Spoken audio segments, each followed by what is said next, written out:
We'll go ahead and call to order the January 16th meeting of the Littleton City Council. Clerk, please call the roll. Mayor Brinkman? Here. Mayor Pro Tem Valdez? Present. Councilmember Cole? Here. Councilmember Driscoll? Here. Councilmember Elrod? Here. Councilmember Fay? Here. Councilmember Schlachter? Okay, will you please rise for the pledge?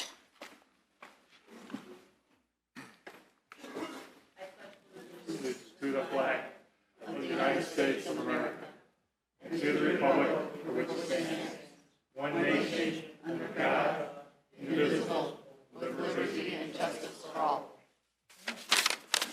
Way to start us out, Wendy. Just waiting for everybody to stand up. Okay, Council, any changes to the published agenda? Seeing none, the agenda is approved. Pardon me, Carol. I would like to add an item about LIFT, selection of LIFT members. And where would you like that added? General business. I'm sorry, what was it regarding? LIFT, selection of LIFT members. Under general business, item 6, we will add D, which is an issue pertaining to LIFT. Councilmember Fay, is that to discuss an item regarding LIFT, or is that to take some sort of official action? Discuss our action. Well, let's see here. A bit of action. Okay, so my concern would be if it were to involve any sort of action of council, has it been noticed? So that I'd be, Okay, then we'll just discuss. Okay. I get what you're, Yep. yep. Okay, thank you. Okay, item number 4, public comment. Anyone who is interested, I don't have a sheet. If you wanted to speak, sign up on the green sheet. Pam's bringing it down. Thank you, Pam. This is an opportunity to address council on any issue on the agenda that is not under public hearing. We do have 4 ordinances under our public comment under second readings this evening. So Heather Duchelle is our first speaker. Speakers, you'll have 3 minutes. You'll be, watch the clock right beneath me. Thank you. And please state your name and address. Thank you. Hi, my name is Heather Duchelle, and I am with District 1. So I'm here to bring an attention a new group open to the idea, meeting with staff in the future to address pedestrian and bike safety issues in the city of Littleton. Since moving here, there has been 3 reported pedestrians that were hit by vehicles in 3 different months in the city, and 11 reported on social media outlets. So when I walk to and from the post office here, I've been involved in almost 4 near misses since August of 2017. So where our friends and citizens of Littleton was hit by a car on August 19th, 2017 off Paris, or Prince Street, the Littleton Pedestrian Safety Group was formed. So our mission is to promote and enhance safety for pedestrians, bikers in the city of Littleton. In 2011, City of Littleton put together the Littleton Pedestrian Bicycle Master Plan Development, and this plan is greatly appreciated in the city of Littleton, recognizing and focusing groups, school outreach programs, quantitative data, and the lack of pedestrian and bike trails in Littleton. However, the city of Littleton is seeing an increase in pedestrian and bicycle fatalities despite the increase of bike lanes on the roads and traffic signals. Plus, it does lack the backing of the whole community approach for the law enforcement or the enforcement of laws for the community to use these walkways and bike pathways in a safe manner. In the current Littleton Comprehensive Plan, you state many areas about promoting a walkable and safety community for all citizens, but do you ever enforce those laws? How are those laws being enforced if they are? How many more pedestrians hit will it take before Littleton officials see the definitive problem? So please enforce the charter per Article 10 or 11, Fire, Police, and Health Services, Section 104, provisions of service to make a safer walkable community. I would like to see the City of Littleton support Littleton Police Department in enforcing the Colorado Revised Statutes Title 42, Vehicle and Safety Pedestrians, right-of-way of crossing. If any person who violates any provisions of this commits a Class A traffic infraction, Title 42, Part 802.6 of the Littleton Police Department takes action to correct these violations to ensure a safe Littleton area for the people in the crosswalks. This would not only bring up some revenue for the city, but it'd be more cognitive about driving decisions when pedestrians are present. Thank you very much for the opportunity to allow me to voice my concerns for the safety, and I hope with great staff for the city on this issue. Thank you very much. Thank you. Thank you, Heather. Jeannie Erickson?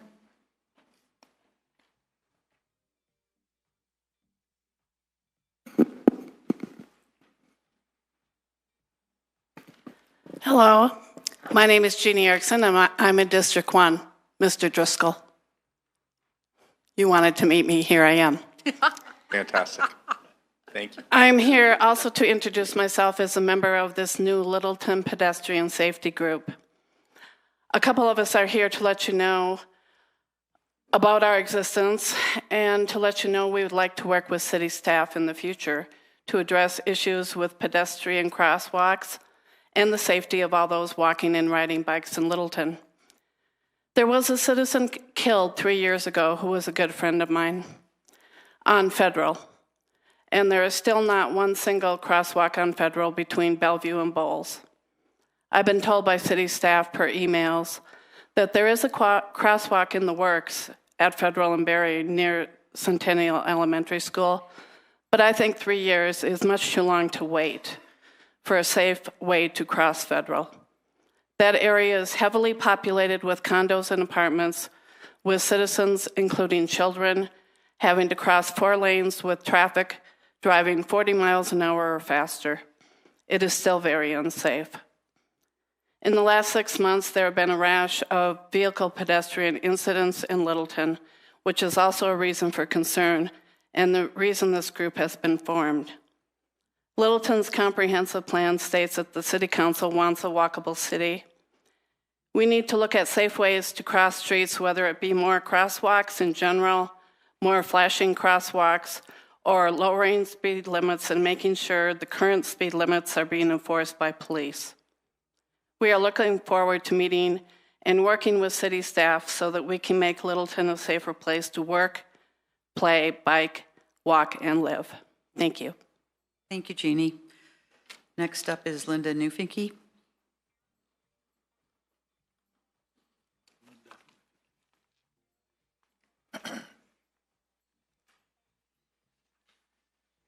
Good evening. Good evening, Council.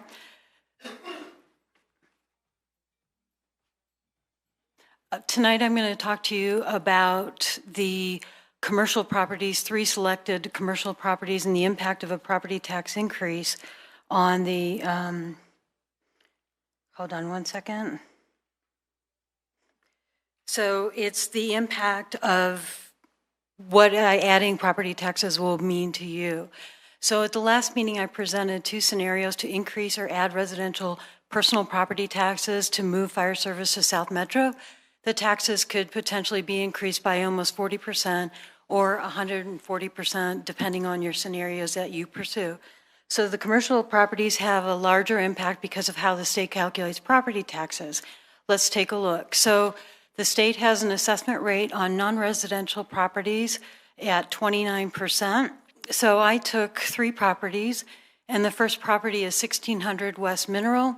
So if you can look at the actual value on top in blue, it's $1.8 million, and the city of Littleton is in red. And for the tax rate of .006662, they pay today $3,549. If you increase that property tax to .009250, that means that they would be paying $4,928 for a difference of $1,379. So on the second scenario, the first one looked at adding, not adding a tax, but increasing the tax. This is an addition. So the fire, it increases to .009250 for the total amount of $49.28, and for the difference of $49.28, which is added on top of the $35.49 for the city of Littleton. So that's a significant increase. And this is just an example of to tie everything together. So this is another property, the Reinke Brothers property, and they're assessed at $747. And let me go back. So they would have an addition of $561 if you increase the tax. If you didn't increase the tax, if you just added a new tax, it would be $2,005.60, which is quite a lot. So another area to increase was EchoStar. For tax increase, EchoStar's property taxes for just one of 6 properties would go from $23,000 to $32,000, for a difference of $8,955. So for adding a new tax for fire, property tax would be $32,008 on top of the $23,000 that they would be paying. So it's pretty significant. So thank you. Thank you. Next is Pat Fitzgerald.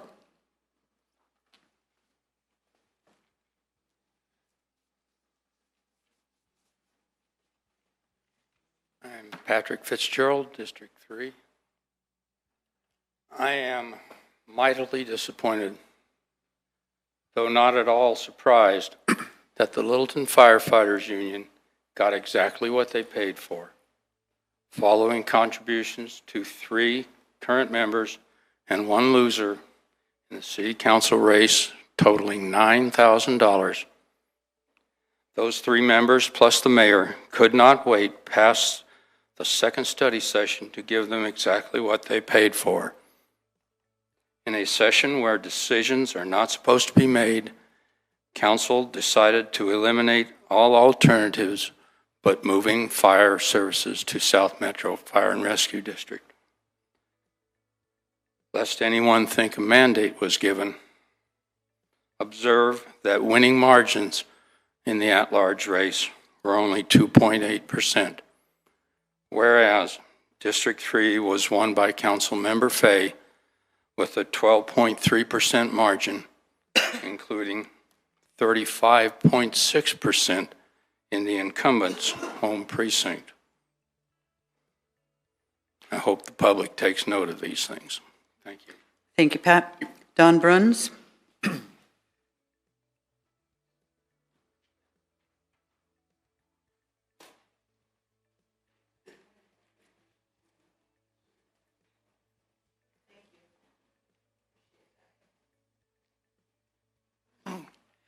Good evening, Council. Don Bruns, District 4.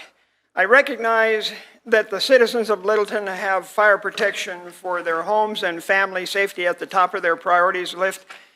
It certainly is mine. However, we do not yet have a thorough understanding of the root issues. To illustrate, while other options besides partnering with South Metro have been mentioned, some still appear to citizens just as viable or even more so.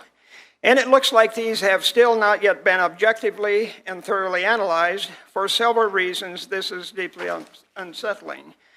A, I have observed that more than one council member appears to have expressed a personal weariness with the process and a desire to simply be done with the matter. B, council has not yet addressed the impacts of the irreversible transfer of city resources to South Metro and the relinquishment fallback alternatives that decision entails should South Metro prove unworkable. C, neither does it appear the increased citizen tax burden South Metro Fire Protection would impose has been thoroughly examined. Having this opportunity to address council, I'd like to ask, do you know what city services will have to be reduced or altogether foregone to cover the increased costs of council's decision to go with South Metro Fire? Will this necessitate reduced police protection, or will you have to reduce staffing in the community development department or other departments? Will reduced services show up in reduced maintenance of streets and roadways, reduced library services, or what? And how do we really know that South Metro is not simply another one of those bright, shiny objects that has captured council's imagination? I understand that the city's finance director has determined and presented to council that its decision to go with South Metro Fire will increase fire protection costs to the city and its citizens. The estimate I heard reported is $8 million for the city's share. So I hope that the city will indeed analyze and determine what specific services that it now provides will be reduced or altogether eliminated to adequately pay for council's decision to go with South Metro Fire. It hardly seems unreasonable for citizens to want to know. Thank you. Thank you, Don. Carol Brejak.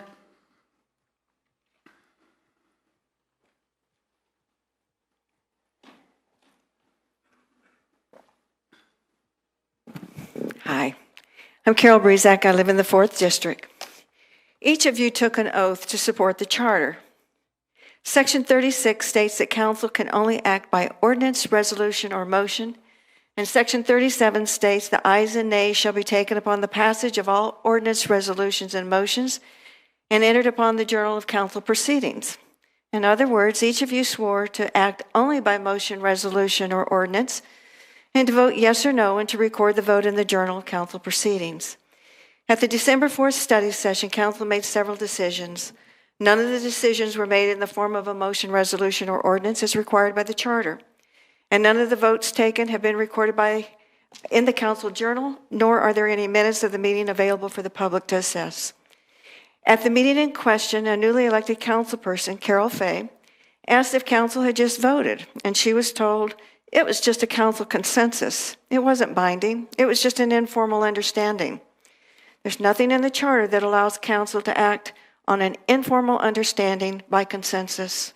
Consensus comes from the Latin word meaning agreement. In order for an agreement to be reached, a vote, however informal, was taken. Calling it a consensus does not overcome that a vote was taken and decisions were made, but not in the form required by the charter. No motion was made, no resolution offered, and no ordinance presented, just the mayor asking questions that resulted in several decisions being improperly made according to the charter you swore to uphold. At the December 5th meeting, council decided to eliminate West Metro and Denver Fire from any possible opportunity to respond to Littleton's desire for merging our fire department with another, a 6-1 vote. Council was also asked if they supported a standalone option. The majority of council voted no. Council was asked if they wanted to negotiate only with South Metro, and the majority of council voted yes. An RFP process for obtaining bids for fire service did not get the support of the majority of council, and a decision was made not to hire a consultant to assist staff in providing council with pertinent data used in making a good decision about what to do with fire. I can hear it now.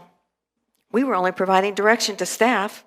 Well, council provides direction to staff at almost every regular meeting in the proper form with votes taken and recorded. An example would be at the December 19th meeting, a motion was made. I move that staff be directed to work with the mayor and the mayor pro tem. All of the decisions I mentioned were made under the guise of providing direction to staff. If it is possible to bypass the charter by making decisions that impact the future of all citizens in Littleton simply by saying you're providing direction to staff, then I suggest you put a ballot question before the voters and amend the charter so you can act accordingly.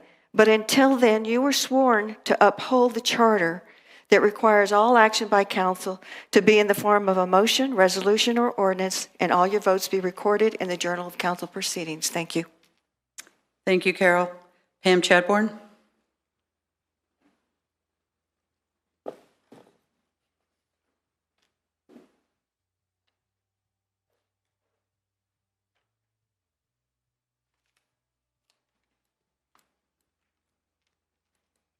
Good evening, Council. My name is Pam Chadbourne. I live in District 1. I did not talk to Jeannie or Heather, the first speaker, at all. But item 5B is about sidewalk grants. And I'm going to take advantage of Councilmember Valdez's comment at the last study session about, can we get away from grants and being dependent on grants? And the citizen who was killed in 2014 on Federal, about here, the response by staff was, well, we'll get a grant and we'll build a traffic signal here. The danger, and I think anybody who's driven that street or come out on there, is this curve. The curve prevents visibility, and anybody who's driven it knows that. You know it when you're driving it, and you know it when you try to pull out because the people whizzing by.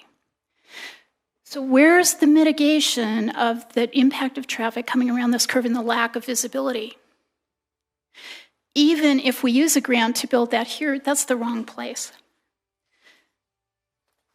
And as Jeannie mentioned, the speed limit is 40 miles per hour. So let's get away from depending on grants for everything. If we need a sidewalk because a citizen was killed, let's crosswalk. Let's get that crosswalk in there, or some kind of flashing warning on the curve to show when I approach an area to cross, I have a button to push. Charlie Blossom was very proud of putting one of these in for horse riders on Prince Street, I think. Let's get something like that on this curve on Federal. Someone died. And let me mention, the driver hit the person.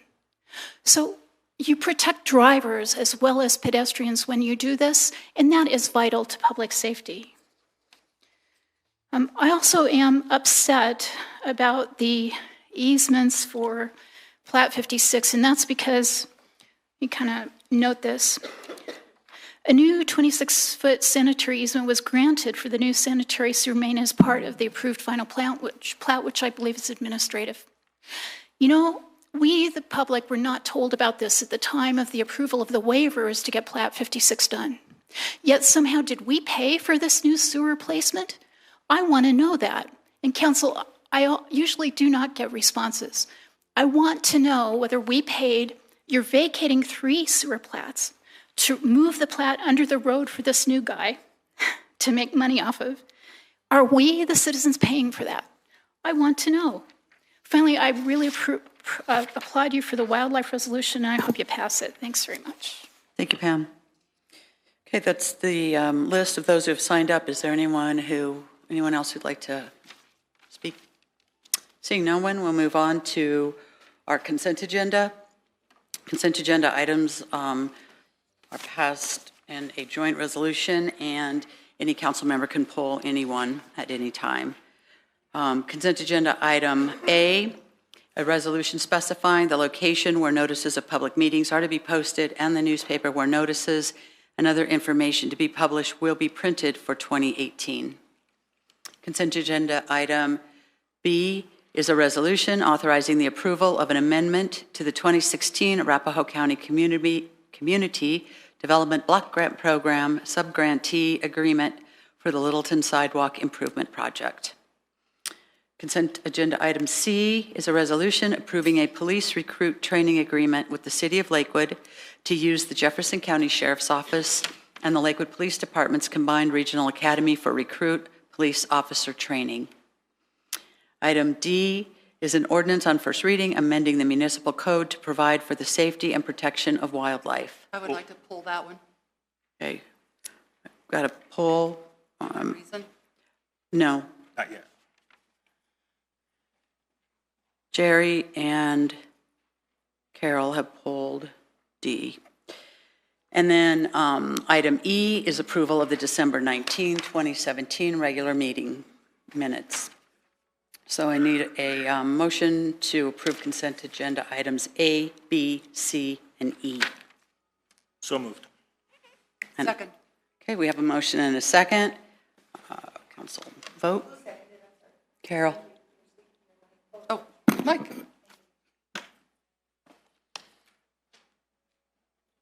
Carol? Yes? Need a vote? Need you to Oh. vote? I'm busy with my mic. The vote is 6 in favor. The motion carries unanimously. Okay. Okay, back to ordinance D. This is a ordinance amending the municipal code to provide for the safety and protection of wildlife. And it was pulled by Jerry and Carol. I heard Jerry first, but, Oh, after you. okay, Carol? I was very concerned that a penalty for harassing wildlife is confiscation of property, confiscation of your vehicle, or drone, aircraft, whatever, confiscation and forfeiture or destruction.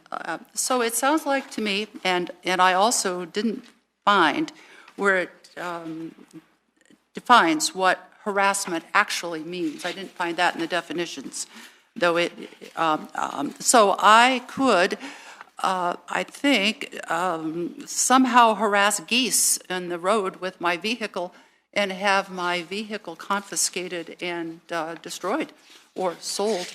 I think this is way out of proportion and rather draconian. I'm all for protecting animals, all for that, but not to the confiscation of vehicles. Okay, Councilmember Valdez, do you want to make your comments, and then we'll ask the... Sure, city just attorney. brief.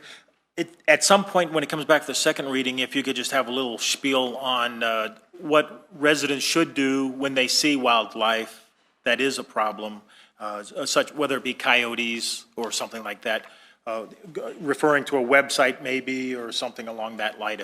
So when it comes back a second reading, if you could have somebody when they present, I know the presenter's out of town right now, or not available right now, but when it comes back. That was my only comment. Thank you. Okay. City Attorney, would you mind addressing Carol's concerns, Councilmember Fay's concerns? Yes, so I am not personally very familiar with this ordinance. I did not draft it. I have not reviewed it more than glancing with the rest of the agenda. I think it would be my recommendation, and city manager can chip in, that to be something probably that the regular city attorney, Steve, would be better at handling. And if there's more concerns, perhaps we could table it to a date certain. Mayor, if I may, you know, this is the first reading, so it's actually setting a hearing date. Our city attorney is going to be back here at the end of the week. So if you do have some concerns here, we certainly could share those with the city attorney upon his arrival and update the staff communication to respond to that. Therefore, you could, if you're comfortable, again, set the first, approve the first reading and set the hearing. If you're not comfortable with the first reading, then as you know, our acting city attorney is filling in here, we would suggest that you simply just table this thing. To a date certain? To a date certain. Carol? Jerry? Preference? I'm ready to make a motion. Okay. Motion? I move to approve the ordinance on first reading, amending the municipal code to provide for the safety and protection of wildlife and setting the public hearing for February 6, 2018 at 6:30. Need a second? Second. Okay, we have a motion and a second. Any discussion? Okay, ready to vote?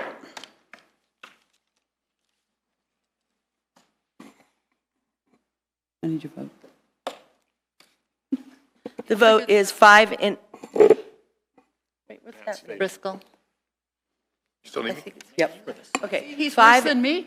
5 in favor with Councilmember Fay voting no. The motion carries 5-1. Okay.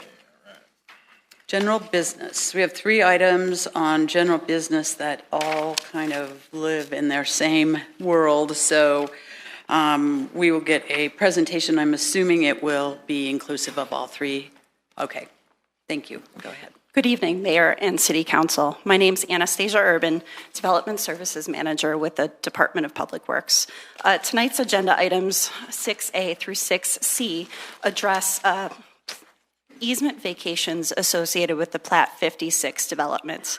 The Plat 56 final plat was approved by City Council on July 18th, 2017 through resolution 27-2017. So it was an agenda item that council did see and vote on. That's when a new easement was dedicated with that final plat as well. With that plat, there was some notation that anticipated that the existing easements would be vacated at a later time.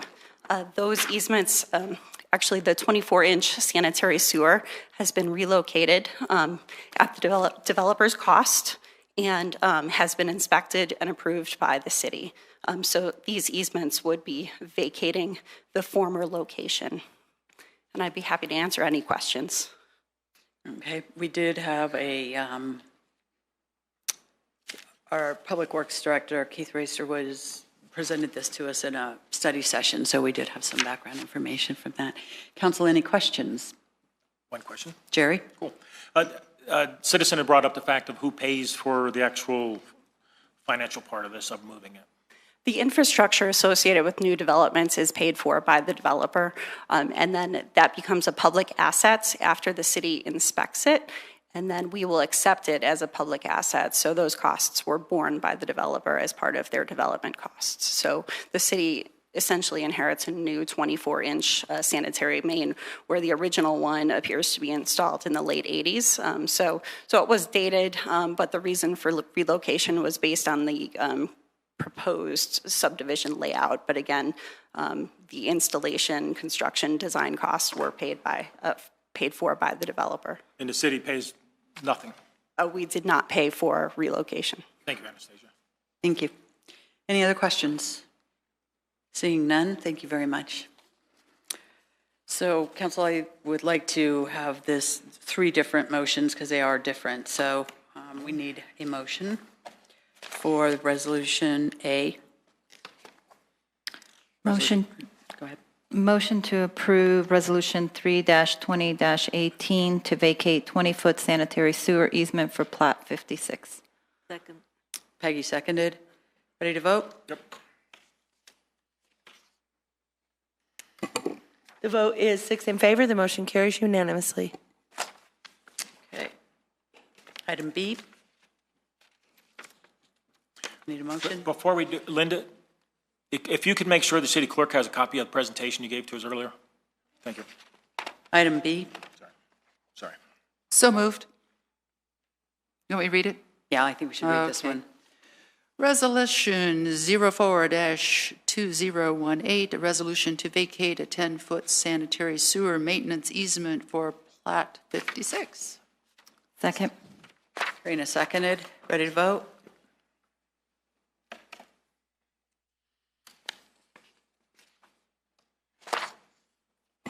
Sorry. The vote is 6 in favor. The motion carries unanimously. Item C. Motion to approve Resolution 0-2018, a resolution to vacate a 10-foot utility easement for Plat 56. I need a second. Second. Carol seconded. We've got Ready a to tag vote? team here.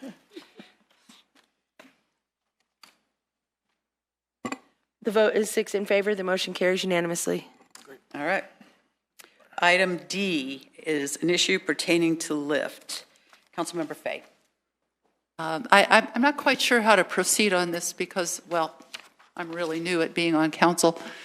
I made an amendment the last council meeting. It was approved 4-3 by council, and then I found out through the grapevine that it wasn't being implemented. And then at the study session, I asked, I don't remember how exactly, but what's that about? Jerry asked the assistant city attorney to look into it, and what council got back was a document labeled attorney-client confidential, proprietary, which I believe means that we can't talk about it. And that seems to me a putting a muzzle on everybody talking about something that probably wasn't that big a deal in the first place. So I think I heard from you saying we cannot do anything. I cannot ask anything to be done. Is that what you're saying? Council cannot take any official action, so no vote can be had. And I can explain kind of the parameters of, what you're asking for. I'm going to go ahead and do my ask, and then you can Okay. do your thing. I think I know where you're going, so.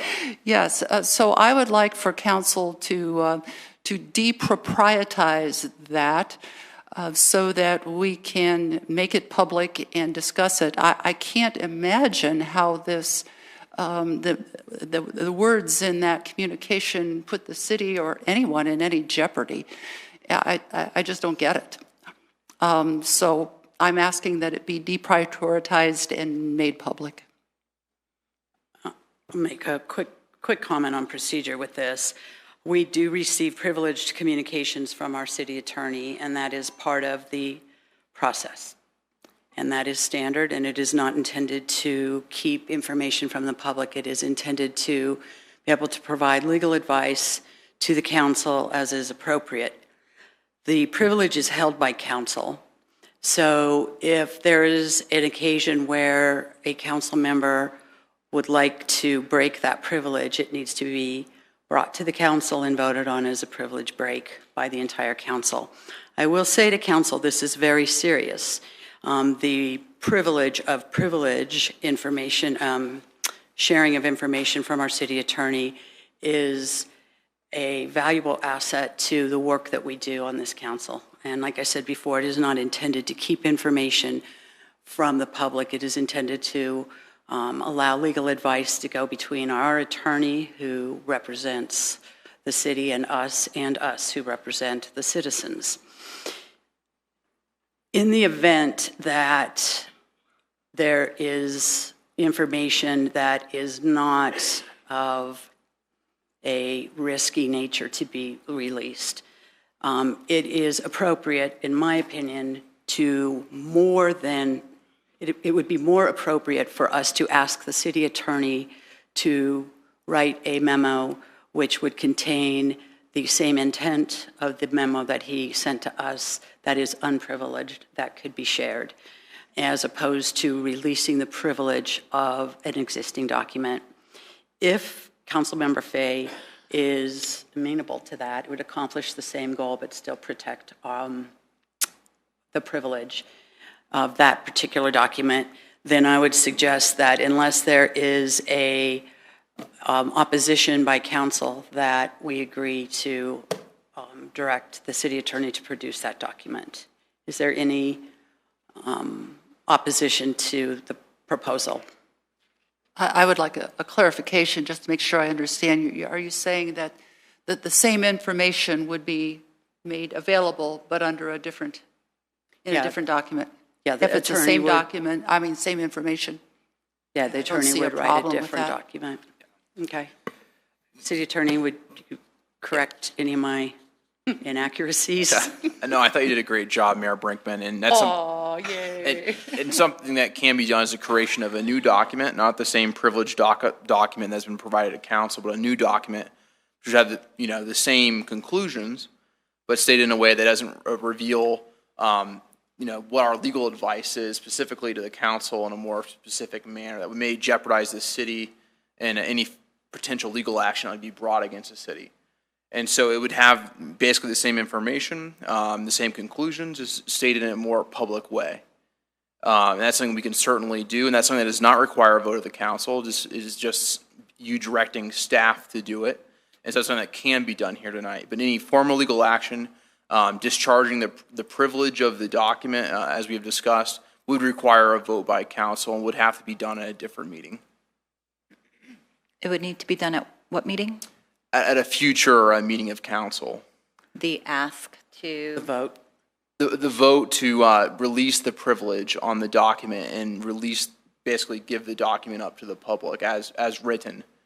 But if you want to do a new document, direct staff to create a new document, that would not require a vote and could be done tonight.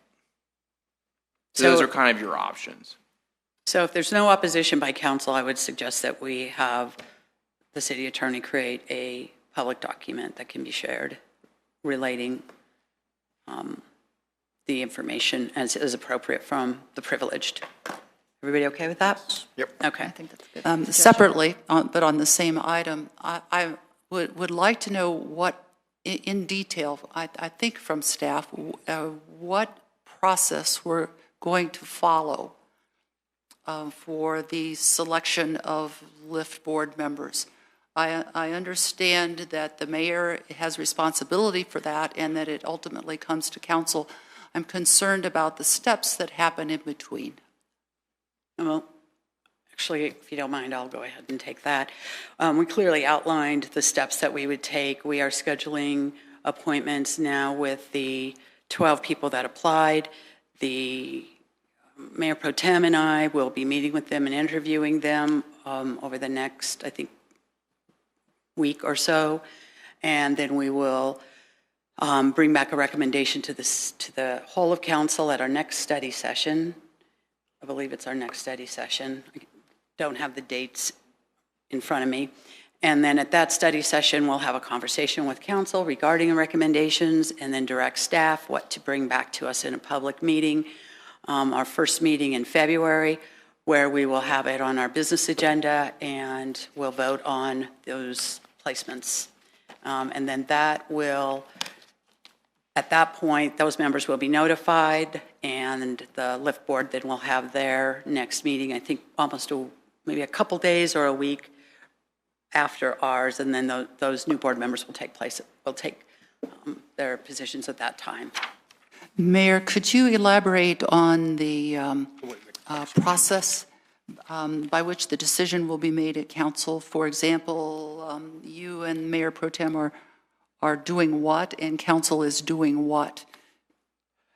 Mayor Pro Tem Valdez and I are interviewing the 12 candidates. Not that part. And then we will be bringing back our recommendation on those candidates. On the 23rd of January. On the 23rd to the city council, to the whole body of the council, and share with the council at that point why we are making these recommendations, and then have a conversation with council regarding that. And does council have a say in if those are acceptable or not, or and how does that happen?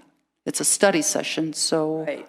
So we will then do what we do and ask to move forward with direction to staff, with the majority of council approving a direction to staff. Then that comes back to a public meeting and we vote on that. February 6th. On February 6th. That would come back. It's not an ordinance, so it would not be a public hearing, but it will be at a public meeting. Council will do a public vote at that time and can change their minds at that time. Will council have a chance to agree and not agree with each proposed appointee, or is it the whole slate? I don't understand. Well, we are the going to question. bring back our recommendations for the candidates that we recommend fill the vacant positions. And so if there is not agreement from 4 council members to move that to a staff, an order for, or a request for staff to bring it back to council, then I would imagine we would go back in and Jerry and I would maybe have a couple in reserve that we would bring up and we could do that. I don't think that we're not going to not have a conversation with council and a discussion about where our thinking was and why we selected them. So I think it will be a healthy conversation, a healthy discussion. So, Karina. May I get clarification? Other than the selection and the process that we're doing for the appointment of the LIFT board versus the process that we will do for all the other boards and commissions later on, the processes are the same except for the first step where, in this case, it's the mayor, and that we've decided the mayor and the mayor pro tem will do the interviewing, whereas for the other boards and commissions, we all do the interviewing. So that's the only difference in the process, correct? Yeah.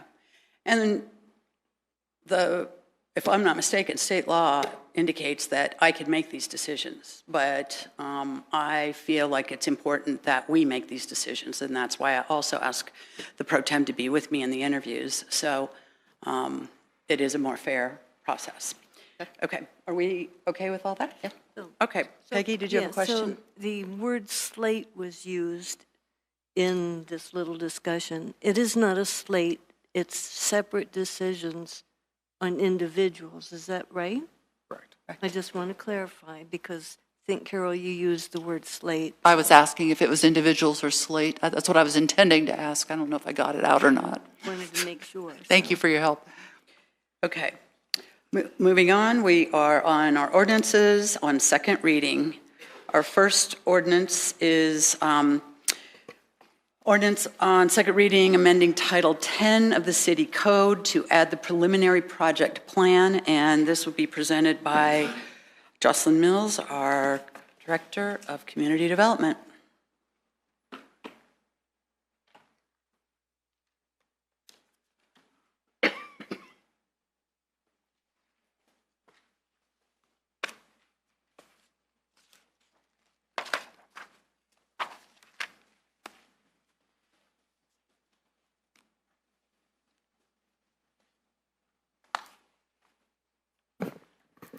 Good evening, Council. I'm Jocelyn Mills, Community Development Director, and I do apologize. I have a bit of a cold, so I have some props in case I need that, but hopefully you guys can hear me. The 7A here tonight is about the preliminary project plan process proposal to add into the zoning code. It did go before Planning Commission in November, and then your first reading was in December, and here we are this evening at the second reading.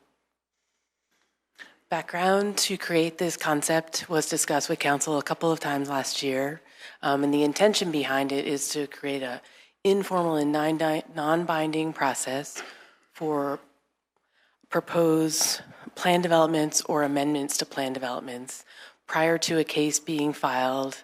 The preliminary project plan is a concept option for applicants to request that be presented to Planning Commission and City Council to get informal and non-binding input. And it does not create any vested development rights. Staff, it was both Community Development and the City Attorney's Office that worked on this. Staff did look at other Colorado communities, and we really did look at what did we want to present for Littleton of this idea. So after reviewing other communities, we wanted to keep it voluntary for for PDs and amendments to PDs, and for staff to present the proposal. The applicant could be in the audience but would not speak. And there, it's a way for council and planning commission to give informal input on a potential idea, and then the applicant can decide if they want to move it forward or if they want to make some changes to it before they submit a formal application. The attorney's office did ask around to the other jurisdictions that have a similar process, and they did learn that there have not been any legal issues around this or any challenges. So that is basically it. So we do, to add this process, we do need to add it into the zoning code. Then generally, here's the outline. All applications are required to do a pre-application meeting. Then the preliminary project plan process could be added into it. And then they would have to do a community meeting. All PDs or proposed amendments to PDs do have to do a community meeting as well before a formal submittal, and then the formal submittal process. So like I said, how it would work is someone would submit an application to staff. We would review it, create a memo, put it in a packet for a study session for Planning Commission or City Council. Staff would present that to the commission or council, and then you could provide input, ask questions or whatnot. The applicant would be in the audience, but they do not speak. And the comments received would be non-formal and in-binding, or informal and non-binding, and then the applicant could decide what they wanted to do with that information. So we do recommend that you establish this new process as well as to include a definition of it into the zoning code. And with that, I can take any questions or comments. Council, any questions? Karina. Thank you, Jocelyn. So what I do like about this is that it's going through the initial process and gets recorded, so that we are, it's officially recording in the development activity list, and we'll call it a live and project. The question that I have is when we are asked to provide input, because this is not a formal process, we're not, the information not being provided in comparison to or an analysis of our comprehensive plan or our zoning. It is just a high-level concept. The question is, what is it that we are providing input on, and what are you presenting, or what is staff going to be presenting to us? It would, if you read in the ordinance, it tells you the application, they would submit a general concept of what they're doing. So staff would be presenting you the facts of what the intention is behind the proposal.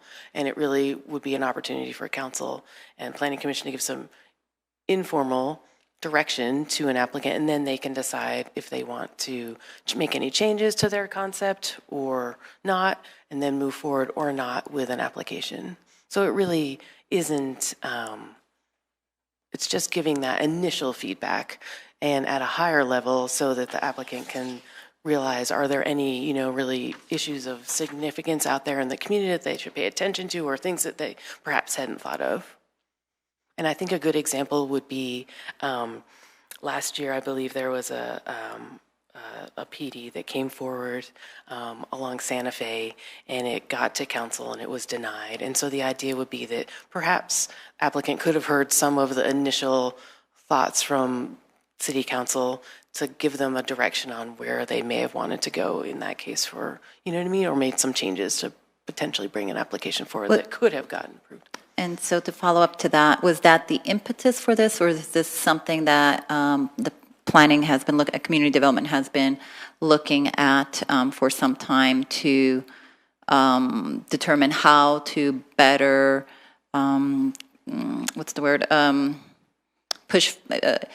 navigate the process of review? So just tell me a little if there was one particular case that was the impetus, or something that is beginning to be perceived as best practices.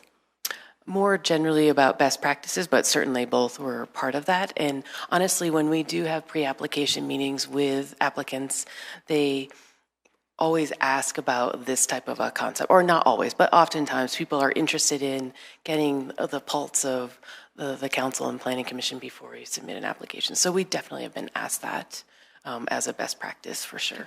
Thank you. Pat? Yes, I applaud your group for taking this step here. I think it's just another way that we're telling our future businesses that we're open, our developers that we're willing to listen to them, and hopefully save them some money at the end if it's something that isn't going down the right track, as you mentioned, the project last year on Santa Fe. So I think it's a great first step. Any other questions? I do have one question. Would you, I believe that this has gone through the Planning Commission already. Would you give a little bit of a recap on the Planning Commission's thoughts related to this? Sure, yes. At the Planning Commission, we did talk about the idea behind it and the intention of it, and they had questions about, was it legal, or were there any issues on the legal side? And so the attorney's office was able to alleviate their fears. And I think that there were a couple tweaks that they made to the wording, but generally everyone was supportive of the concept and moving it forward. Great, thank you. Any other questions, council? Okay, thank you. So seeing no additional questions, I'll go ahead and open the public hearing at 7:23. I have two people signed up to speak. Pam Chadbourne, you're first.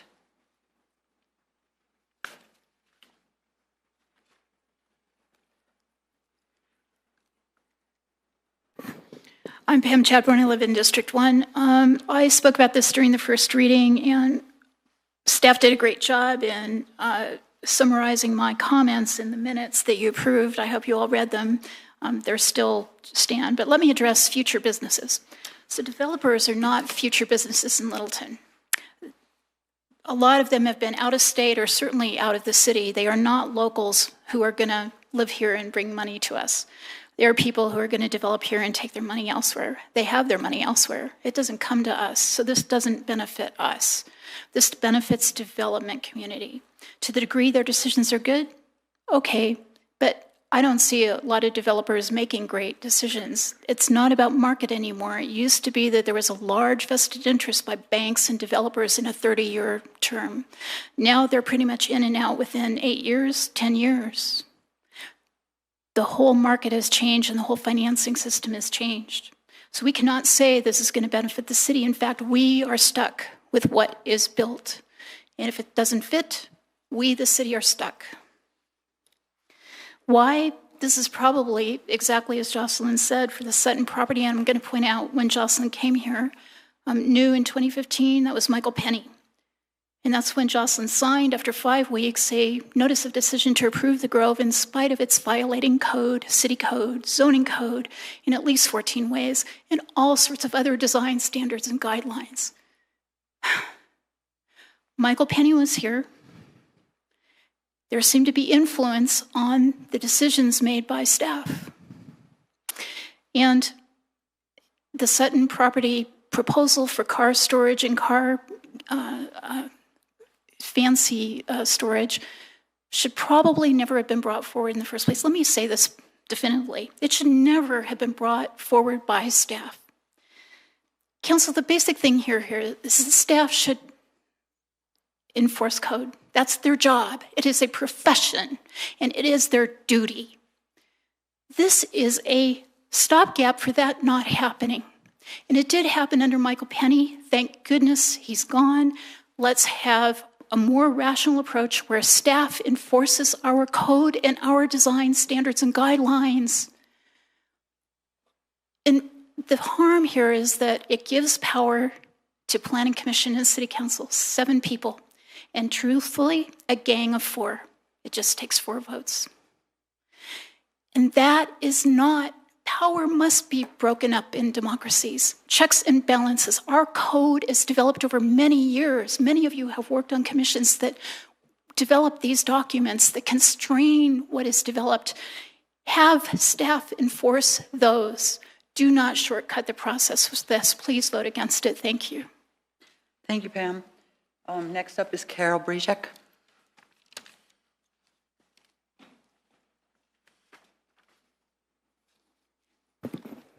Carol Brezak in the 4th District. I'm certainly not a zoning expert, but this was curious enough that made me do a little research. So I took the last, dated December 19th. It said that this plan was written based on codes in Longmont, Greeley, Aurora, and Arvada. So I started talking to those communities. And Arvada has used it twice. Tonight's their 2nd attempt. And it goes into quite a bit more than what ours does. It talks about zoning and land use, the comm plan, site design, development standards, parking, circulation, connectivity, open space parkland, blah, blah, blah.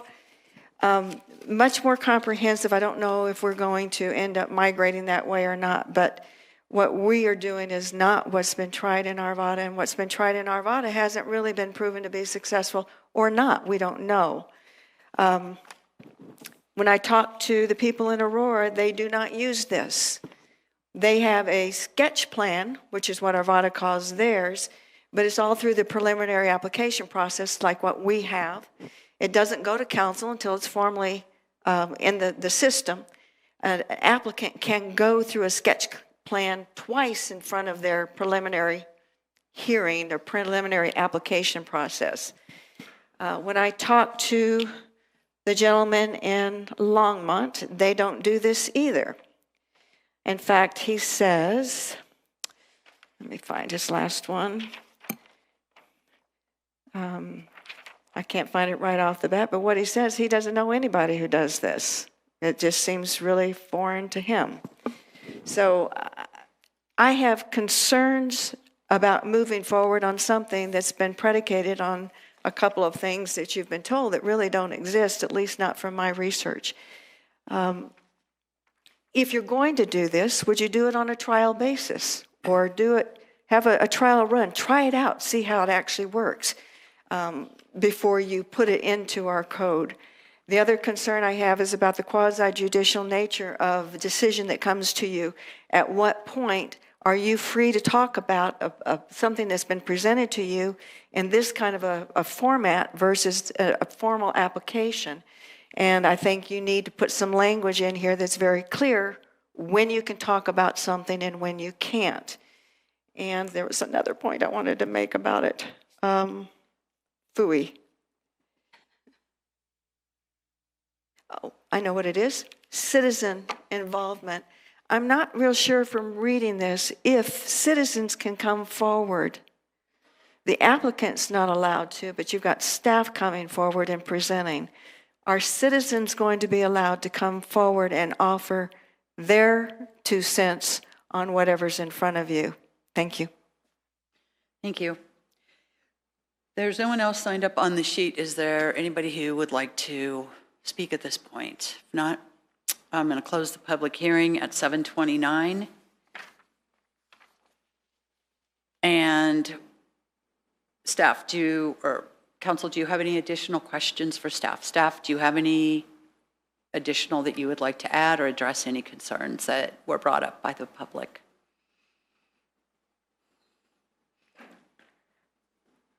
Or not?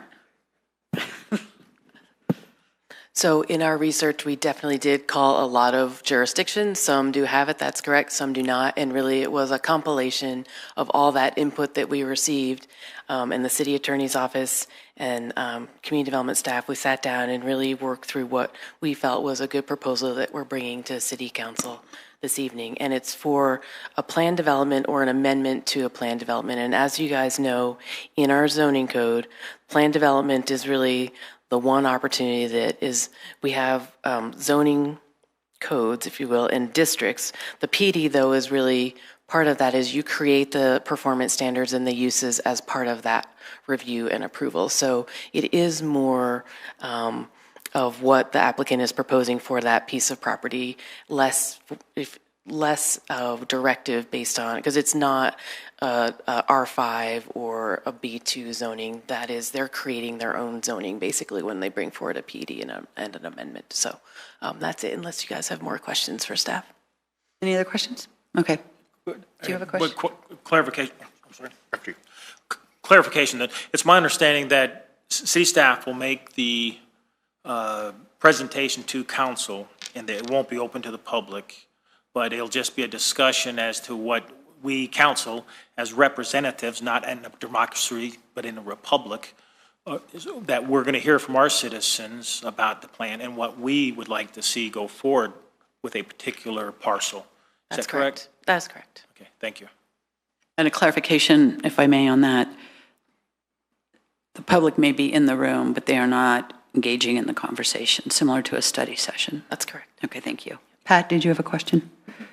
No, I just want to reiterate, I mean, this is a huge plus for the city. This is working with local developers that I know have offices in Denver or in some cases here in Littleton that will not be leaving this area, that needs this reinforcement early on, as opposed to spending thousands, maybe hundreds of thousands of dollars to only find out later that they were going down the wrong track all along. So again, I applaud you for moving forward with this. Thank you.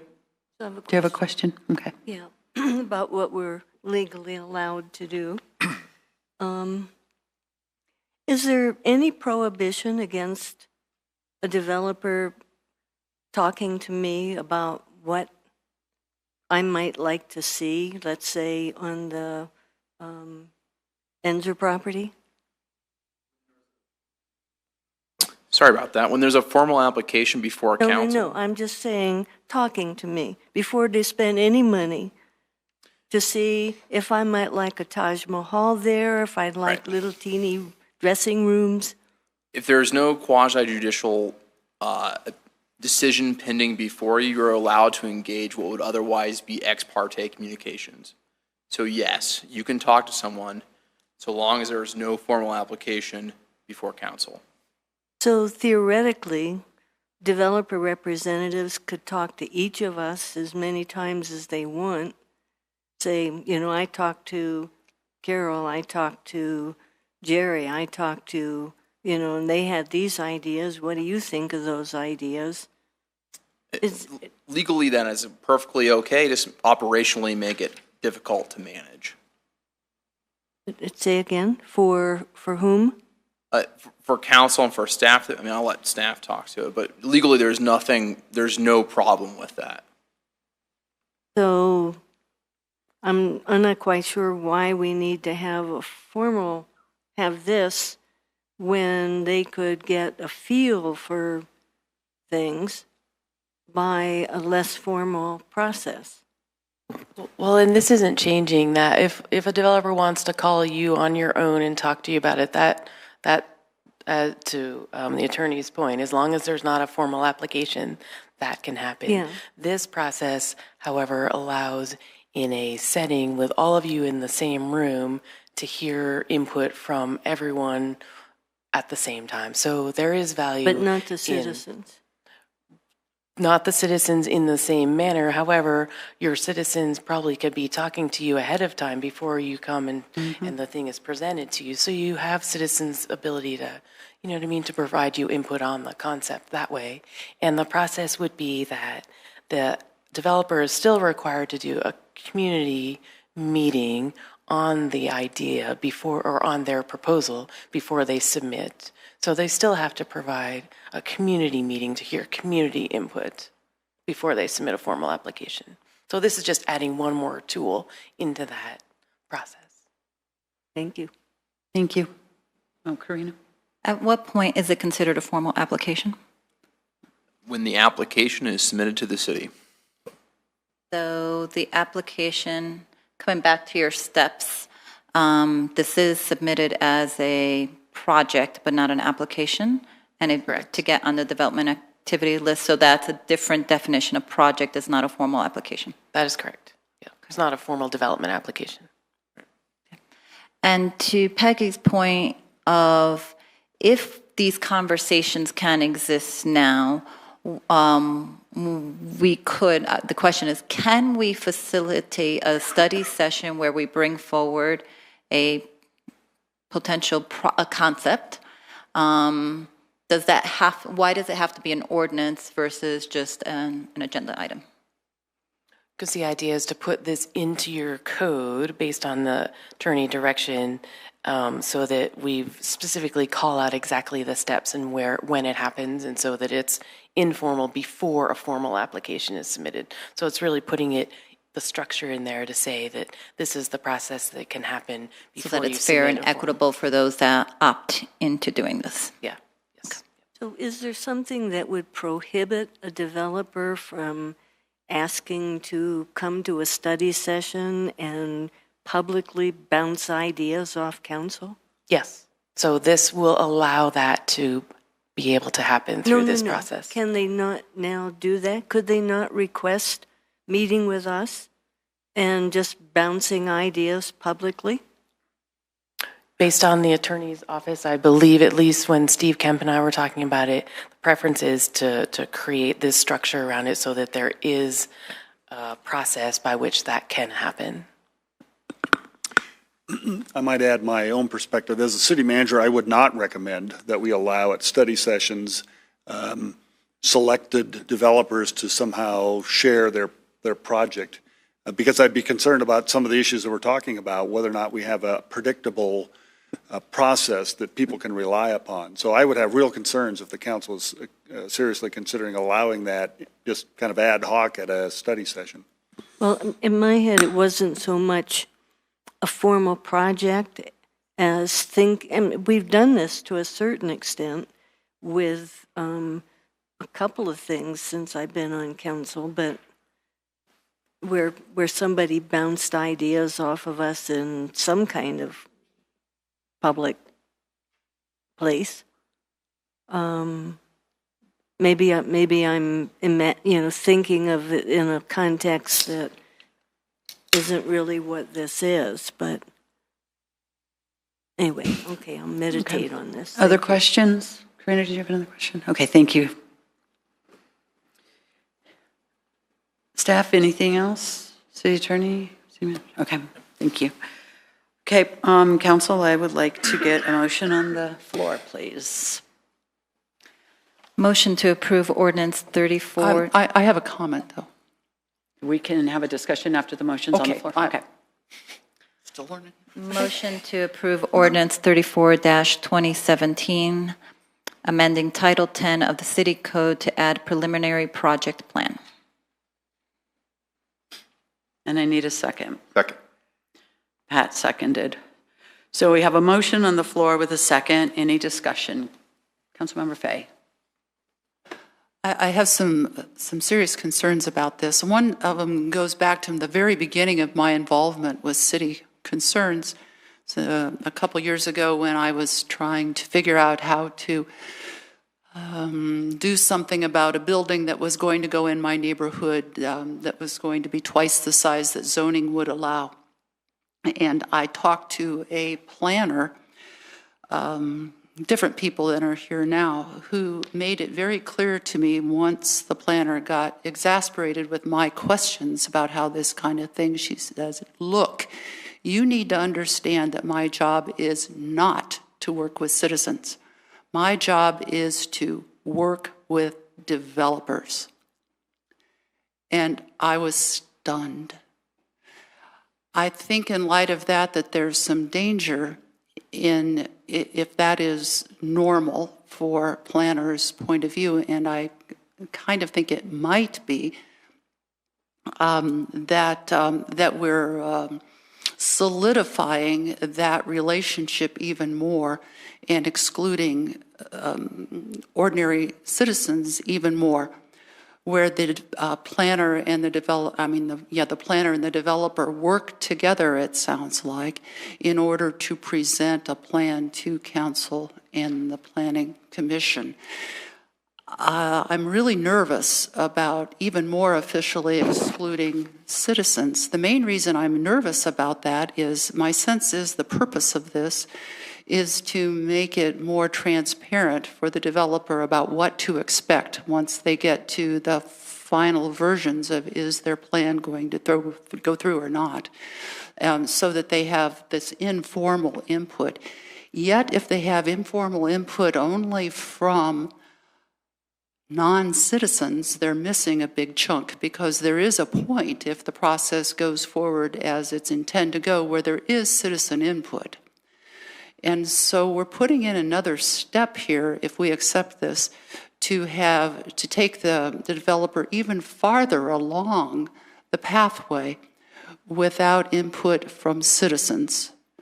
And then perhaps to unintentionally lure him or her into thinking they have the backing and things are going to go smoothly. I've heard concerns about them putting in a lot of money, and we want to keep them from having to invest a lot in order to get an approval or not, and yet not including a very important element to the final result, which is citizen input.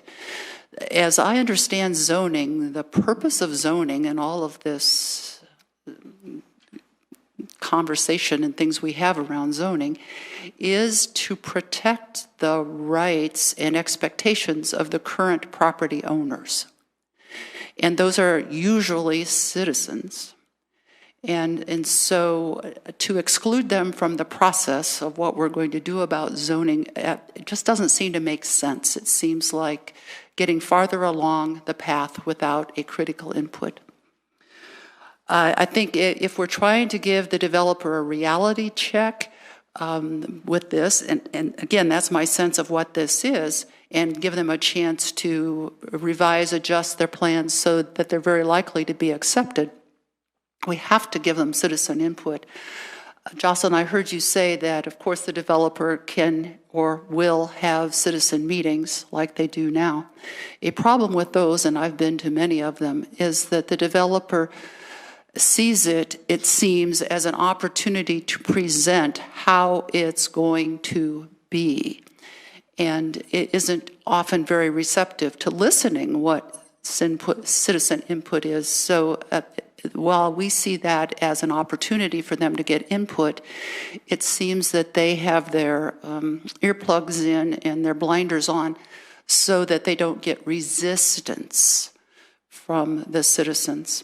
I would like to see there be a step in there here in this to officially add citizen input so that the developer gets the full picture early on and has a fair chance to make all the adjustments that might be asked for. And of course, it's his choice whether he takes those suggestions or not, but to play fair and give him the whole perspective.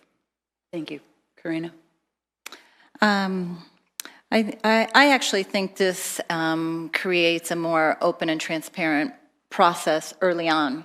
Many times it doesn't become public until several steps down. Now, while this initial preliminary step is not having the opportunity to get citizen input, it is beginning to put the concept out there, and so that we are all hearing and understanding through the process what the intent is. So I actually think this creates more openness and transparent early on when we still have an opportunity to begin to influence and represent what the community is desiring or would likely support. And to the point of excluding the citizens, again, as Jocelyn has said, we are not eliminating any current steps. So there's still a community meeting that's required. There's still a public process. So nothing is being removed from a citizen's rights in this case. And then final, I can't understand my writing. The fact that we're approaching this for the PD first is a smart one, because the PD is actually the one that is more gray. It's not black and white zoning. And those are the ones that are somewhat subjective. So I do think to a certain degree, this is taking a small step.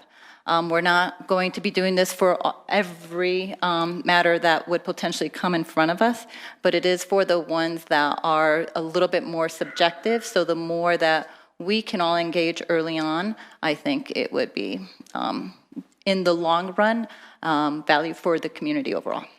Well said. Pat? Jerry? Yeah, sure. This is an example of one of those items that came to a study session where we discussed a lot of the issues. One of the issues that I had at that time, when I asked our city attorney, Kemp, about does it commit the city to things that we had said during the meeting to, I guess it would be to city staff regarding the developer. And the city attorney, Kemp, said, no, it does not.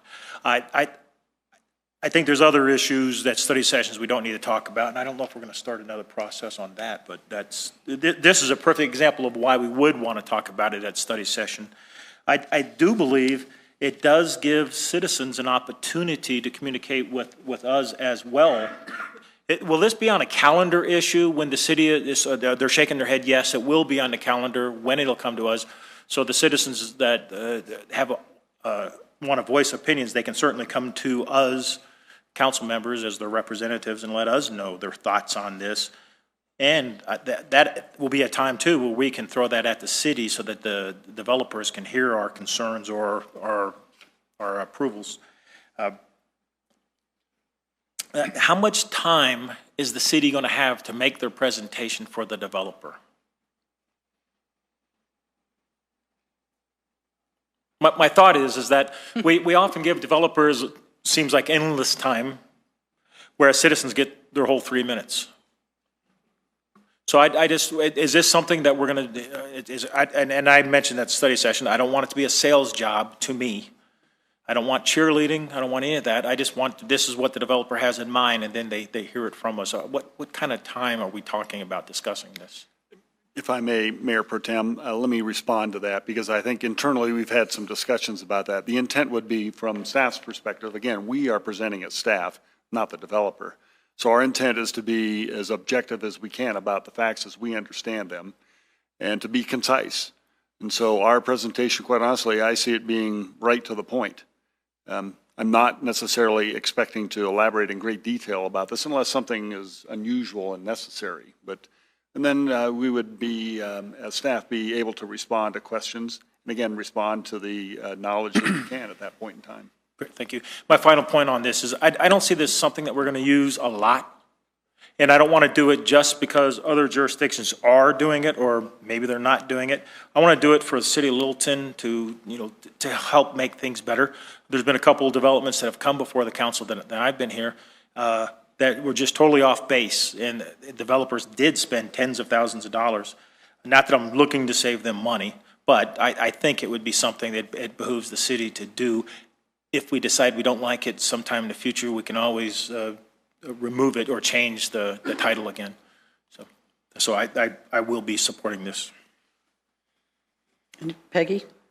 Yeah, I'm torn, so I hope I have more than a minute to think about this again.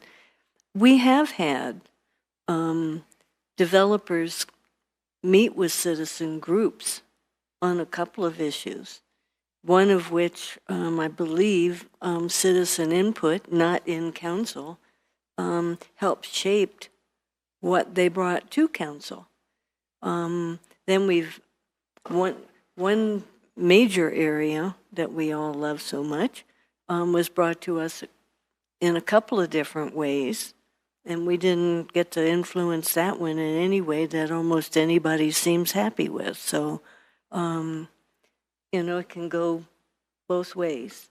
I'm going to have to make up my mind because right this second I'm vacillating. Well, a couple things. I think that we have, over the years, the process that we have for redevelopment in this community it's a standard process, and there is a missing component to that, and that component, in my opinion, is early on. This helps to alleviate some of that early on by pushing this ahead of an application, ahead of anything formalized. This gives the entire community, because the community will have access to this meeting. They will not have the opportunity to speak at this meeting, although, as Jerry eloquently said, we are elected by the community to represent the community. We have phones and emails and can accept and do graciously listen to the public. And we do not decide what we want to do based on what we like. I have often voted on things that I didn't personally want, but we're representing a larger body than ourselves, and we all recognize that. And I think that that is part of our responsibility. And I think that the inclusion of citizens is actually enhanced by this because they get to see this early on too. And I do agree with Councilmember Fay in that some of these community meetings that developers have done, and I have been to some of those, this is what, I mean, the drawings are so final, everything looks so precise and so perfect that you really do wonder, why am I here? Are you just telling me what's going to happen so I'm not surprised, or am I here to share? Some of them that I have been to are very dynamic and they're very engaging, and they're spending more time listening to you and asking you for information than they are giving you information. And I think that is something that I would like to see these applicants do more and more. And I think that they are also recognizing that that's a much better way to approach their projects in all communities. I don't have a problem having the developer to save some money. I don't have a problem having staff save some time. I think that this will save staff a great deal of time. And if the developer is saving money, that means we're saving money also, because everything that they're doing has a direct effect on what we're doing. I also think that it does provide a greater evenness of information, which is a phrase that Mayor Pro Tem cloned a number of years ago. But that evenness of information where we have everybody gets to see something, and there gets to be an opportunity for comment and an opportunity to contemplate. And as Councilmember Cole said, sometimes you want to be able to review something, think about it. This adds an extra step that allows there to be a greater conversation around these things. And I think that that is always healthy. Particularly, we're in a situation where we are dealing with infill development primarily in our community. And so it will affect almost every development that we will be seeing coming along is going to affect something next to it on 4 sides at minimum. And so this gives that an opportunity for the larger community to be able to have a voice there. I also think that council needs to be very clear, and I think that the ordinance that is written here is a very defined process, and I appreciate that it is very defined. It gives very clear boundaries, very clear orders, very clear expectations for everybody involved. And I think that will improve this process as opposed to being a little bit more loosey-goosey where things could get a little bit more interesting and less formalized, keeping us more on track. So I think it's a good idea. I think staff has spent a lot of time working on it. This is I think the 4th or 5th time that council's had a conversation about it. And I am going to support this, and I am eager and looking forward to how our city uses this and how the success stories that we're going to be able to produce from this. So, council, we do have a motion on the table. It has been seconded. So I will ask for a council vote at this time. Motion is to approve the ordinance. Oh, you can make propose an amendment now. I propose an amendment, and that is, I propose to amend the motion to include public comment to the preliminary project plan so that the developer gets complete and realistic input. Okay. Wendy, did you get that? Okay. So we need a second. Seeing no second, the amendment. We have a second.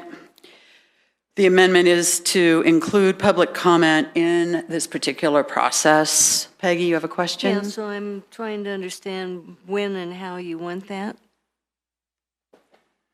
That during the course of this meeting, the public would be allowed to make comment. Not during the study session. It would have to be a type of meeting where public comment could be allowed. I think I understand your point that couldn't happen at a study session. So this would be an official city council meeting or city? During the preliminary project plan being presented to council. Okay. She wants, Councilmember Fay would like there to be an inclusion of public comment. There is not an inclusion of that at this point. Where it would go, how that would look, I would leave to staff to determine if this amendment should pass. Thank you. Council, do you have a? Yeah, Ms. Mayor, I have a few initial concerns, and I think this is some of the issues that Mr. Kemp was struggling with, Mayor, crafting this process. So the further we move more towards a type of quasi-judicial action, the more likely it could be challenged that the decisions or the input that council gives is somehow binding on the city. And so there's a fine line we kind of have to walk about giving useful input to the developer, but not making it so binding that those would be later challengeable if some things were to change in the future, right? And so I think that's the number one concern I have from an initial perspective on the amendment.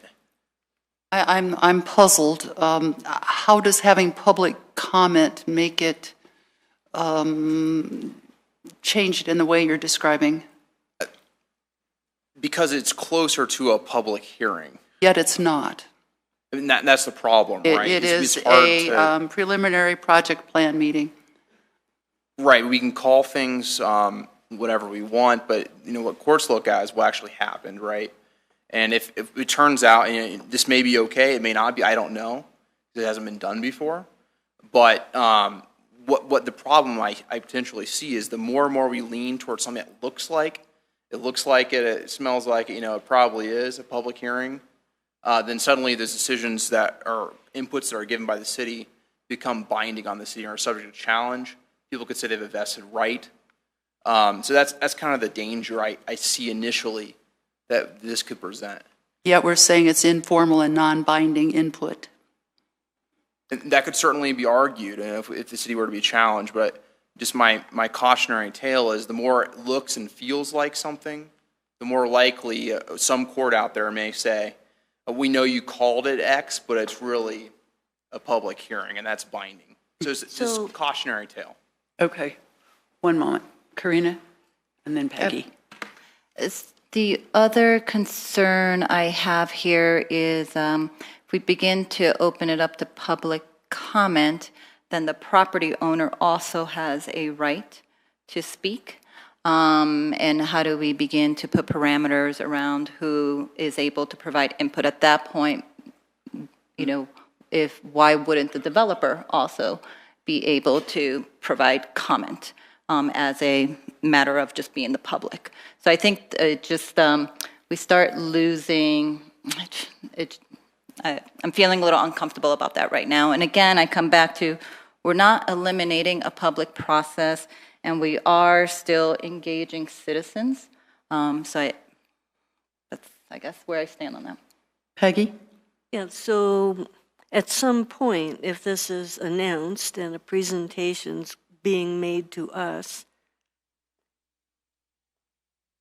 whatever gets submitted to us at a presentation would be available for the public to see before the meeting, and potentially 1,000 citizens could call or email us or whatever.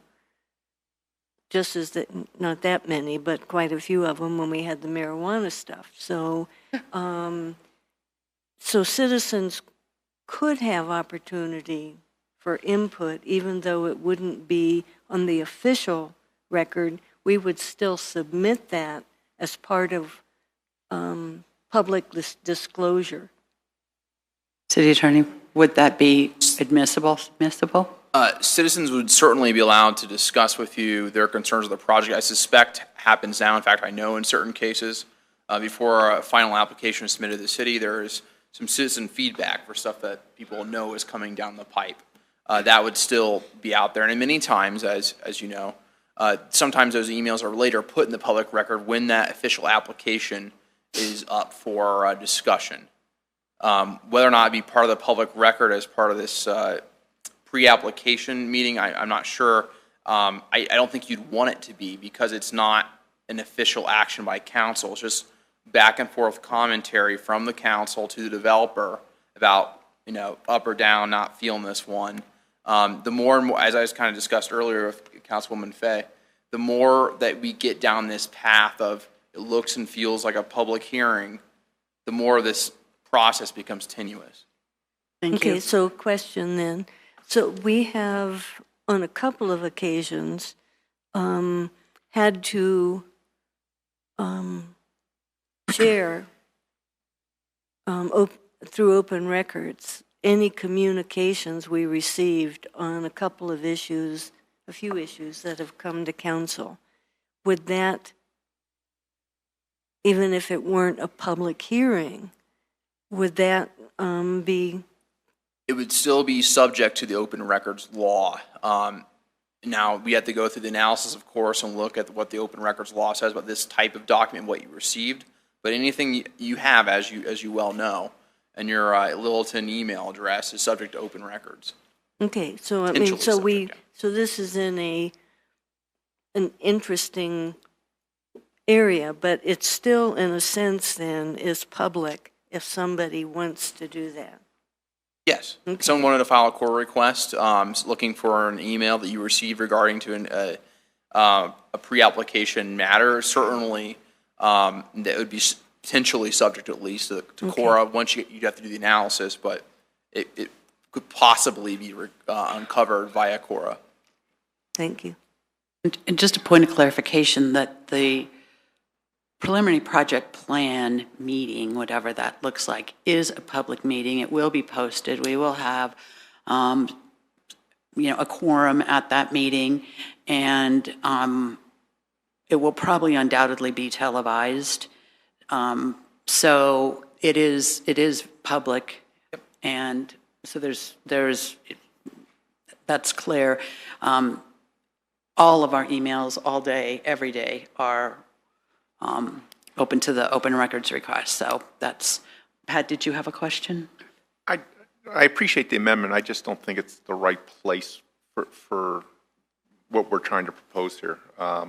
I think citizen input is highly desired, and I know we'll get it. I just don't think this is the right time to allow for it. Okay, we have an amendment on the floor with a second, and the amendment is to, and I'll summarize, include public comment in the preliminary project plan. So that the developer gets complete and realistic input. The reason is important. Wendy's got that as on the record. I will do it word for word when Thank I you. do the minutes. Okay? All right. Council ready to vote?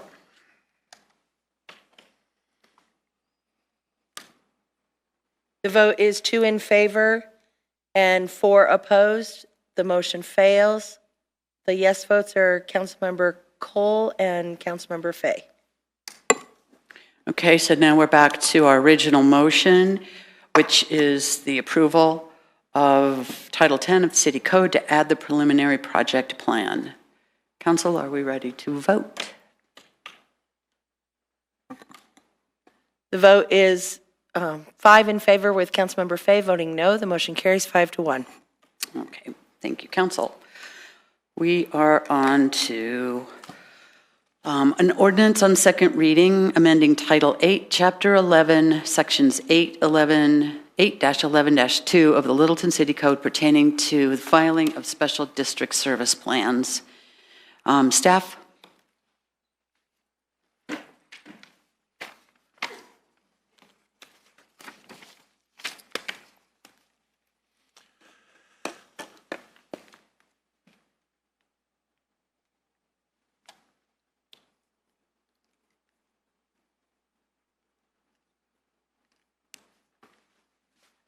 Hi, Council. Jocelyn Mills, Community Development Director again.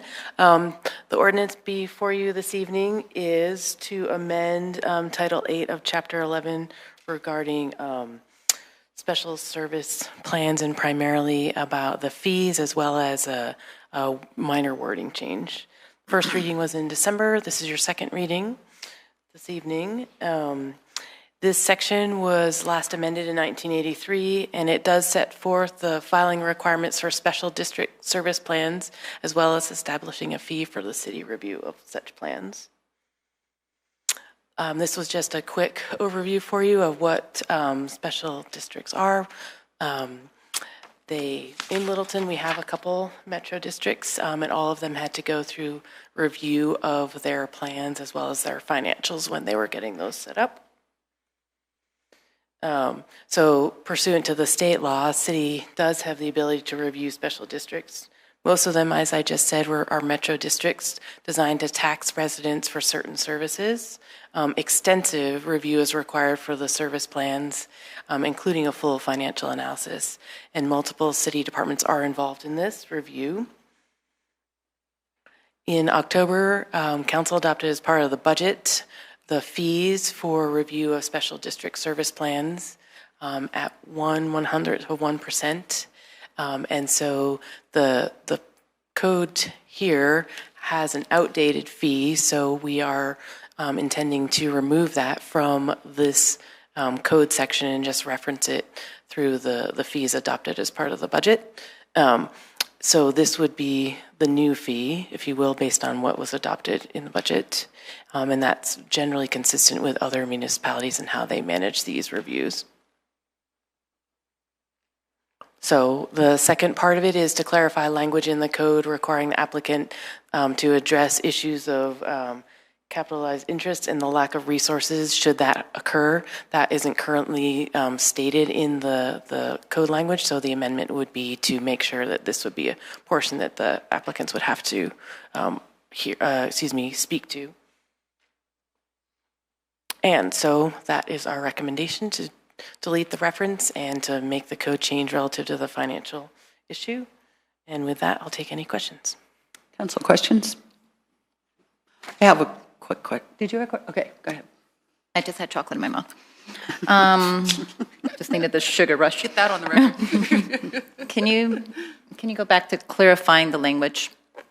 I didn't understand. Can you be a little bit more specific? What language is being clarified and for what intent? What is the need of that clarification?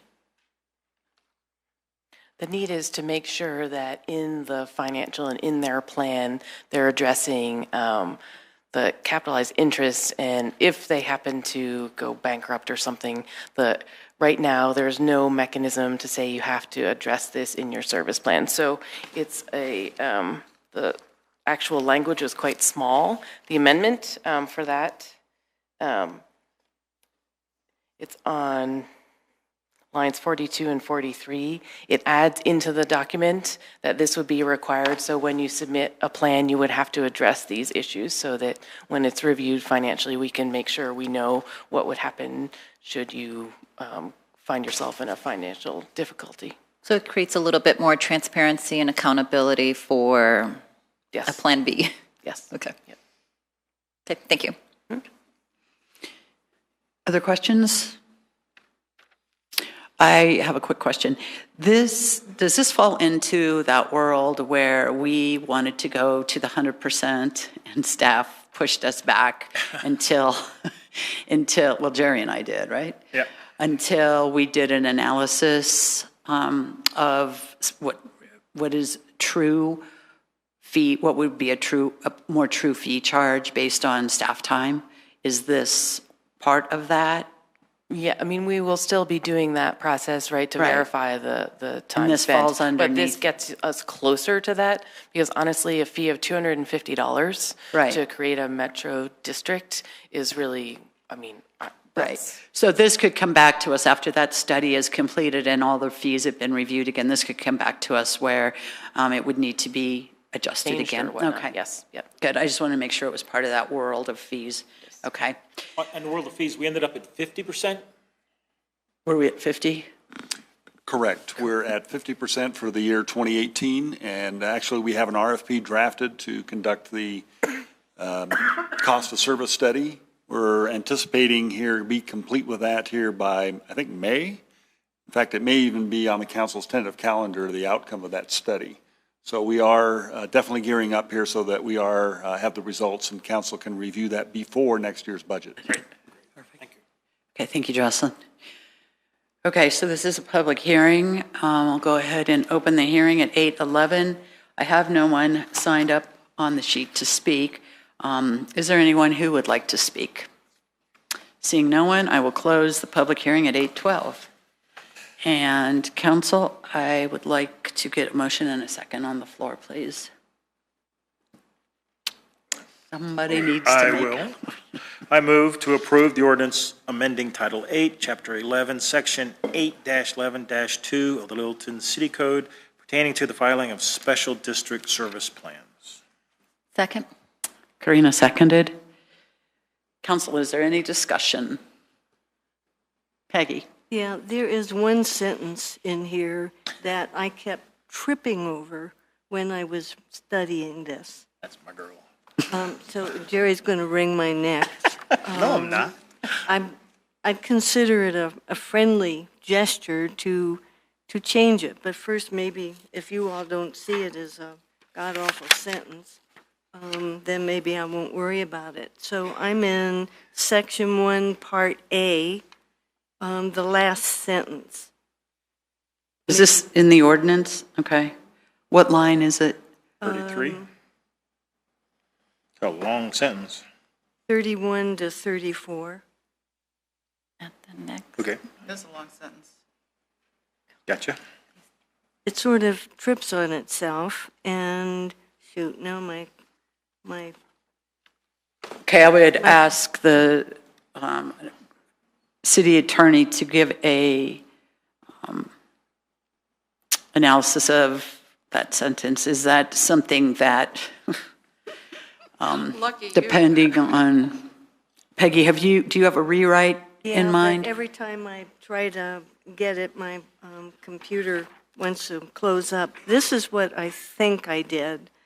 At the first meeting of the City Council, following the filing of a service plan with the Department of Community Development, the City Council shall set a date for formal consideration of the service plan of the proposed special district.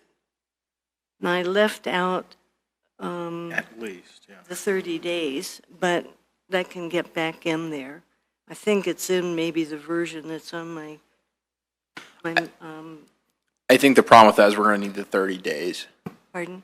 The 30 days is a key part of this, and so any sort of revision would have to include the 30-day. Okay, so it's probably on the iPad that I got that back in there. I worked on this a few times, so let's try it again.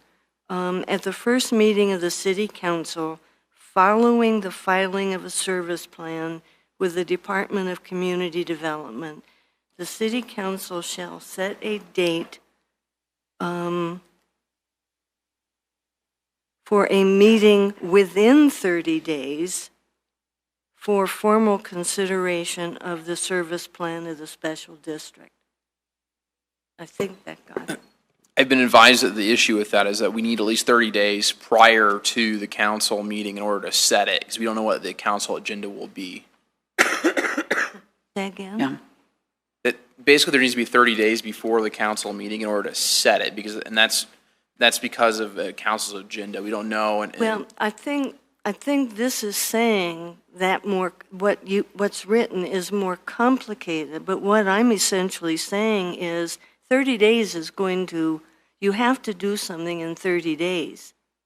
Council does, no? Or, we have to set a meeting. So I think the confusion is that there needs to be 30 days to set the council decision, prior to the council decision rather than post. And the reason for that is because we need to get on the council's agenda, and we can't foresee what may be on that agenda. So we got to have that time in order to flexibly schedule it. So it has to happen 30 days before our 30 days. At least, it says There's at two least 30-day periods. 60 days. I'll give you 30 And it's seconds to clear, think of it's it. clear, it says next meeting, not first meeting. Yep. Okay, so in some ways, the lack of clarity is what you're looking for on this. That's okay. Well, It's legalese. There is one 30 days still in here, and then I'm changing the sentence after that. They need two. Yes, 2 There's a 30-day need periods. for There's two. two 30-day periods. Yes. Well, but why do we need two 30-day periods? I would defer that to Jocelyn.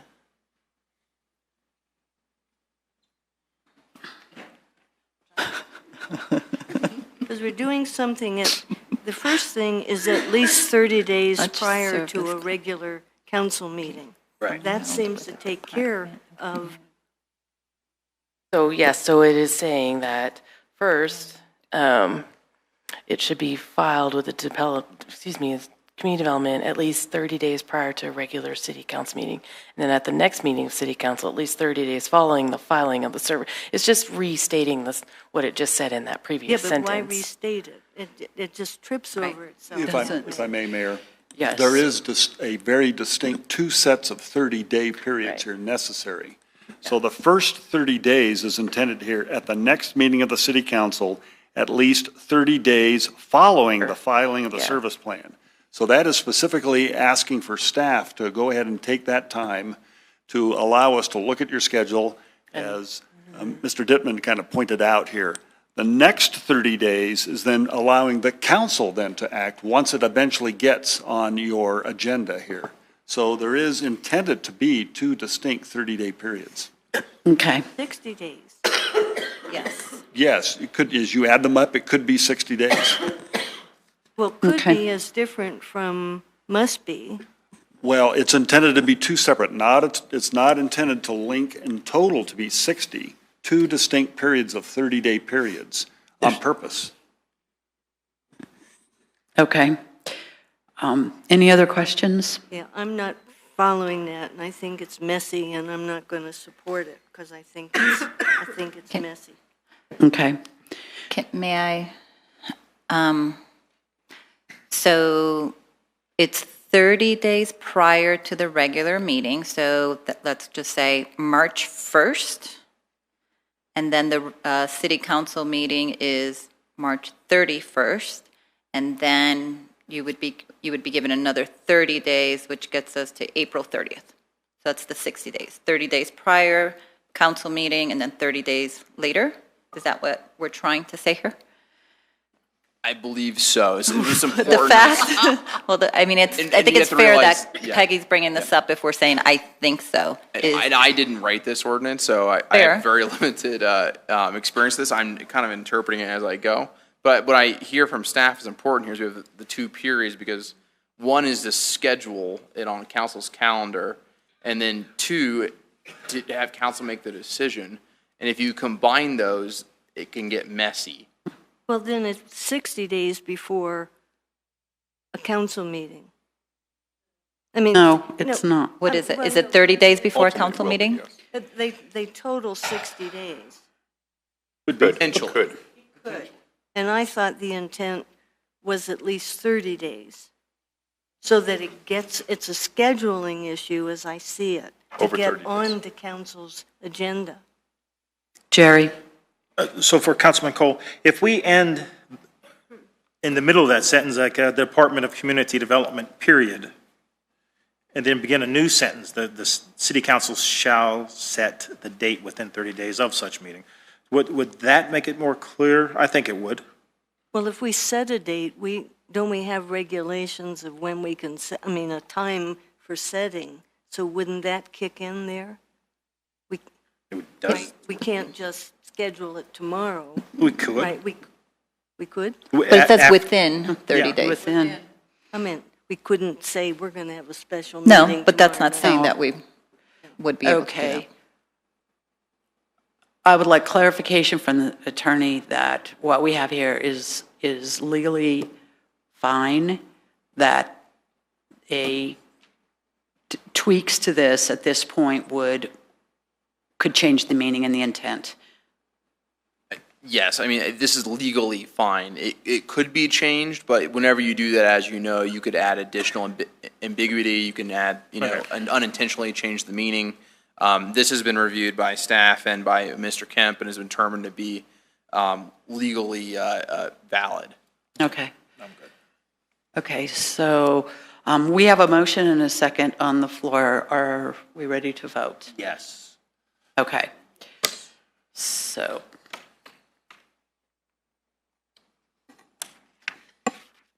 The vote is 5 in favor, with Councilmember Cole voting no. The motion carries 5-1. Thank you, council. Item C is an ordinance on second reading amending ordinance number 23, series of 2017, known as the annual appropriation bill, also the budget. Jocelyn Mills, our community development director, is back. It's Jocelyn hour.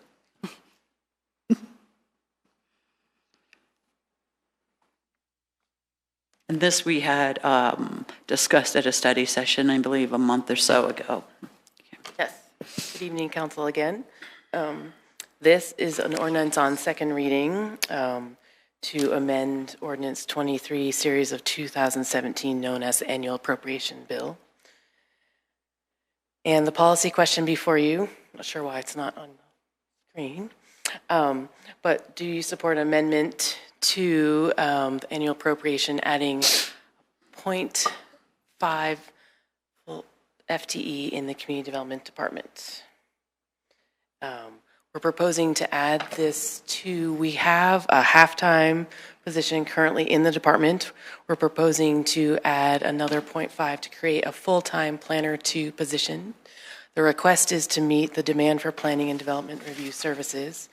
We've seen a 233% increase in planning applications over the last 5 years. And actually, I have one more thing to add to that. So earlier, the end of last week, we did run numbers of how many applications were received in 2017 versus 2016. And we actually saw in 2017, we had a 40% increase over the previous year. So if you were wondering, is it busy in development review? It is busy, historically high busy. That's a huge number. And then just to give you that number of what that means, the building valuation increase over that same time frame. So 2 options: approve the ordinance, and we would recruit for a planner to adequately staff our current planning section. And without this added resource, we will probably continue to struggle with review turnaround times, as well as being able to provide services to our community. So here's the financial piece of this. The existing FTE, the halftime is already budgeted at $52,000, and the request is to add another halftime to that of $33,810,000. We do believe that there will be savings in our professional and consulting line item, because adding a full-time person will have that capacity, and then as things fluctuate, we can, ramp up for consultants or cut back depending on how busy we are. The other thing I wanted to point out, so this will do 2 things. Really, it will improve their development review timeframes. The other thing it will do is, so we work with a variety of people. You have the professional developers down to the homeowner or small business person just trying to add an addition to their home, or their business. So right now we're so busy, we're really not being able to provide that level of service to the small person, if you will. So this will also be able to have more time that we'll be able to dedicate to our community and that level of service on the professional side or the small person, and we just need to help more hands-on help you through that. So provide both of those. And we do believe that this will help us be able to manage this historically very high development applications that we're receiving. So with that, I can answer any questions. Jerry? And same question I had when we discussed this study session, that it says salary. That is not total compensation then? That is total compensation. But it says Meaning salary. includes benefits, et cetera? Yes, I'm sorry. I so meant total was intended to include benefits. So it is the total compensation? Yes. Okay, thank you. Other questions? Justin, that's okay, go ahead. Can you give us a sense of how much, so you mentioned professional services, you're using professional services and consultants as well as needed. Do you have a sense, is that equivalent to a quarter of an FTE right now or a full-time FTE? Do you have a sense of that time, not the cost, because I know the costs are much higher for consultants, but from a time perspective? Absolutely. So it has been so busy, we have been asking for more time for the consultants, and they have not been able, so 2017, they gave us about 16 hours a week, excuse me, of their time. They're able to give us about 20 to 30, depending on our needs. So we have that 30 hours plus, adding another full-time planner. And we do believe that that will help us with capacity. Other questions? Justin, I just wanted to explore a little bit that 233%. I don't think that you have broken it. I don't know if you have those numbers. If you don't, that's fine. But how does that split between what I would call professional development, developers, corporate business development, and homeowners doing homeowner projects? I know a number of people are taking advantage of the economy and redoing their homes, or it takes you need to get a permit to change out a hot water heater. So, and if you've got 30 people in one day that want to do that, then that can clog the system for that. So I just want to get a perspective on what we're talking about here. Yeah, good question. And I don't have it broken down by that number. I just have it by category of applications, because it can be any of those type of applications. I would say that probably it's probably the professional developers probably around, it's probably about 50-50 or a little bit, maybe the smaller is like more in the 40%, but it's a pretty significant amount of, it's just busy everywhere, right? Everyone's looking at opportunities and redevelopment and infill. Okay, thank you. No other questions? Oh, one moment. Karina? for comparison, you talk about the 233% increase in planning applications. Can you talk about the percent increase, if any, you've had in community development staff in the past 5 years? 0. And in fact, at our permit center, I don't know that it's super relevant, but at our permit center, we actually had, when that was restructured, there was a full-time position from Public Works that was also put out as part of that group, and that actually was never moved into community development. So technically, they took that position back for development review. So in theory, we lost a person at that permit center, but technically it's 0. Is that requiring your staff to work overtime then? Does staff work overtime? Yeah. Absolutely. Yeah, without. Yeah. Yep. Compensated overtime? The planners are a salary, so they work however many hours it takes to get the projects reviewed. Okay. Any other questions? Corinne? Okay. Thank you, Jocelyn.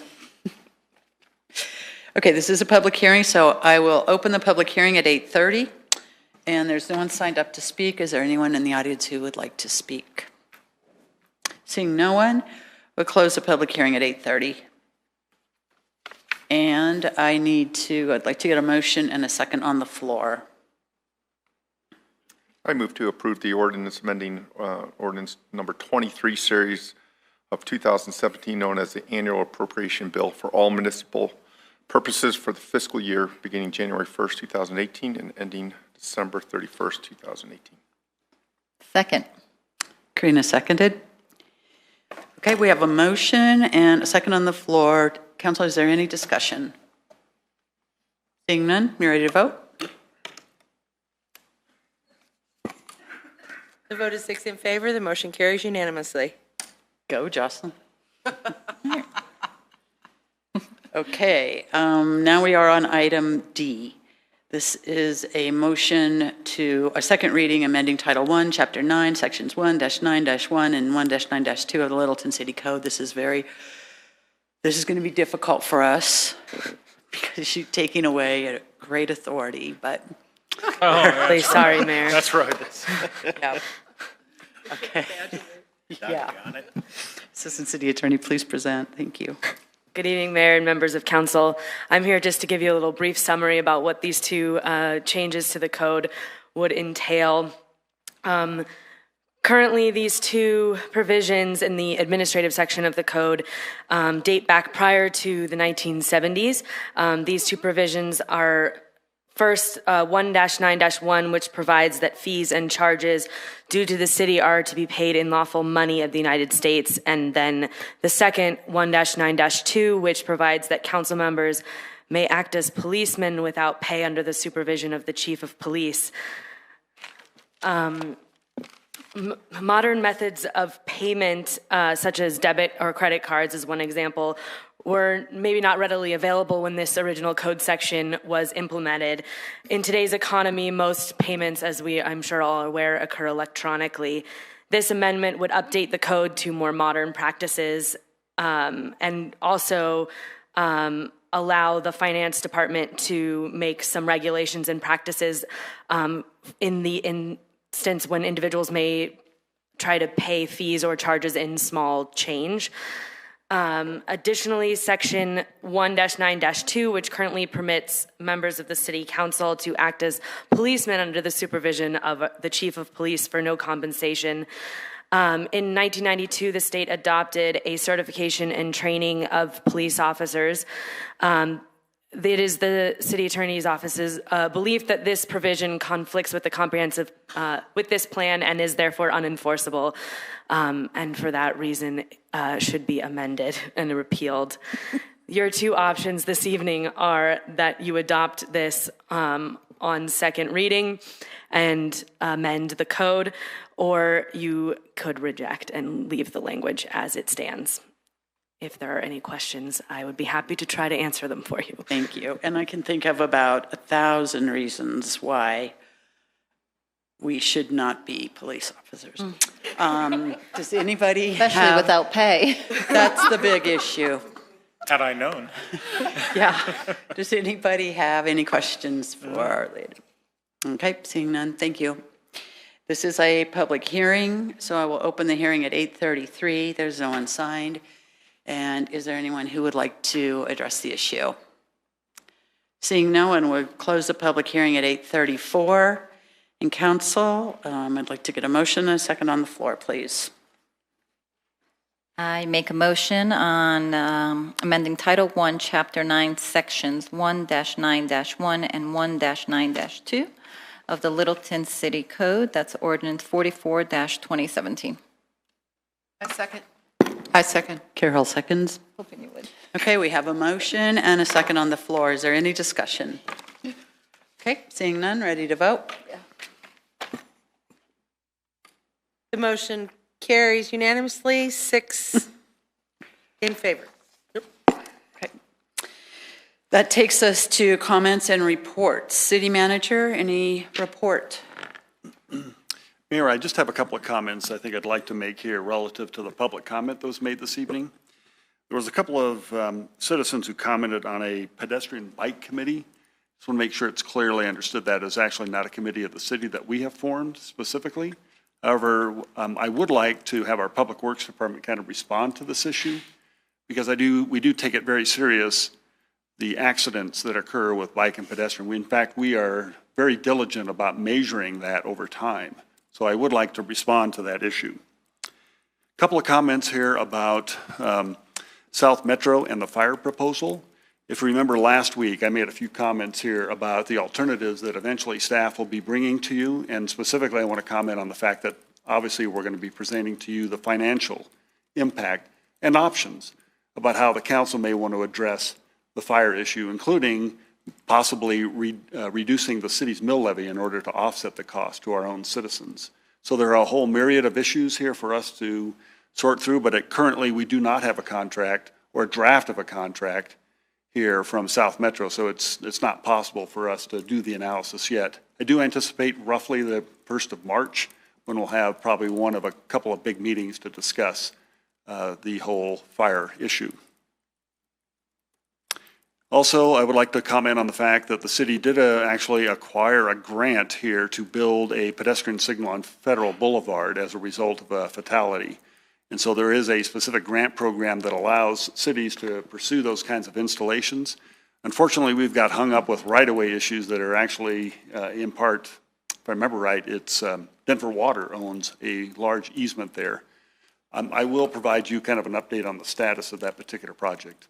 So that's my comments here for this evening, Mayor. Thank you. Okay, then we will start with Councilmember Elrod. Any report? I don't have anything other than I think Carol, I'm sure will share that she will be having a citizen meeting, and I will be joining her as well, but I won't steal your thunder there. Go ahead. You already did steal my thunder. Councilmember Fay. It's her birthday? No, I said Councilmember Fay. Oh, go ahead. It's your report. Jumping the hay. Oh, on this Saturday, January 20th, starting at 9:30, going until 10:30, so it'll be short, we'll have a District 3 citizen meeting. And Mark Ralph is the designated star of the show. The agenda is simply for citizens to be able to ask questions and express concerns, and Mark will address them. I think he is a perfect representative of the city. And then we have a second meeting of District 3 scheduled now for April 21st. And that will be a behind-the-scenes tour of the Littleton Historic Museum. And then following that, citizens can stay and tour on their own. And Tim Nims will be the featured city representative for that. Any council members or anyone is welcome to attend, including Karina. Second thing, I want to piggyback on what the citizens expressed about concern about the cost of fire protection going forward. My concern isn't so much what it might cost But the fact that so far as I've been involved since I've been elected in November, there has been no conversation that I've been part of about cost. And that concerns me tremendously, that council discussed alternatives and settled on just one with absolutely no cost analysis, again, that I was part of. There may have been analysis or I don't know what, but it's a mystery to me. I feel bad about that I can't address to citizens how much is it going to cost. What are the alternatives? And so far as I know, there aren't any. That doesn't seem right. And that's all. Thanks. Thank you. Councilmember Cole? Scribbling all that down. Hold on. Oh, on this for the city manager. On South Broadway at Dry Creek, there, and that's a difficult place because of the width of the street, but there is a cross arm when you're going north. There's also one when you're going south, but when you're going north, the cross arm does not extend, and I think I raised this issue when it was going to be installed, does not extend far enough so that it's in the wrong, the left turn light is in the wrong lane. I think I'm saying that right. I don't ride that way very often, but a few times recently I've been riding when my husband's driving and he points it out. And this is not an issue if you are very familiar with Broadway, but what we know, we have more and more traffic that is not familiar with the city, and particularly when we get major traffic jams on north-south streets, we get people trying to find ways that they can get someplace bypassing wherever the traffic jam is. So I'm hoping that we can get a longer arm there. There is a longer armed one from the east side further up Broadway, so they do exist. There's a longer arm one, if I'm remembering, coming south in that area, but that one is a shorter one. So maybe staff can look at that. If I may I comment Yes, on that, Mayor? Please. You know, I've been here nearly 3 years, and I remember roughly after being here 1 year, I was before the council at the time talking about the Littleton Village project. And I presented to council here a series of observations, basically by new staff, myself and others. There's been a lot of turnover, obviously, in the Public Works Department, retirements specifically. And so we have a new set of eyes looking at agreements that were made. And at the time, I requested council to fund an additional $150,000 roughly for other kinds of safety improvements that we felt as new staff that were necessary to protect our citizens around the perimeter of Littleton Village.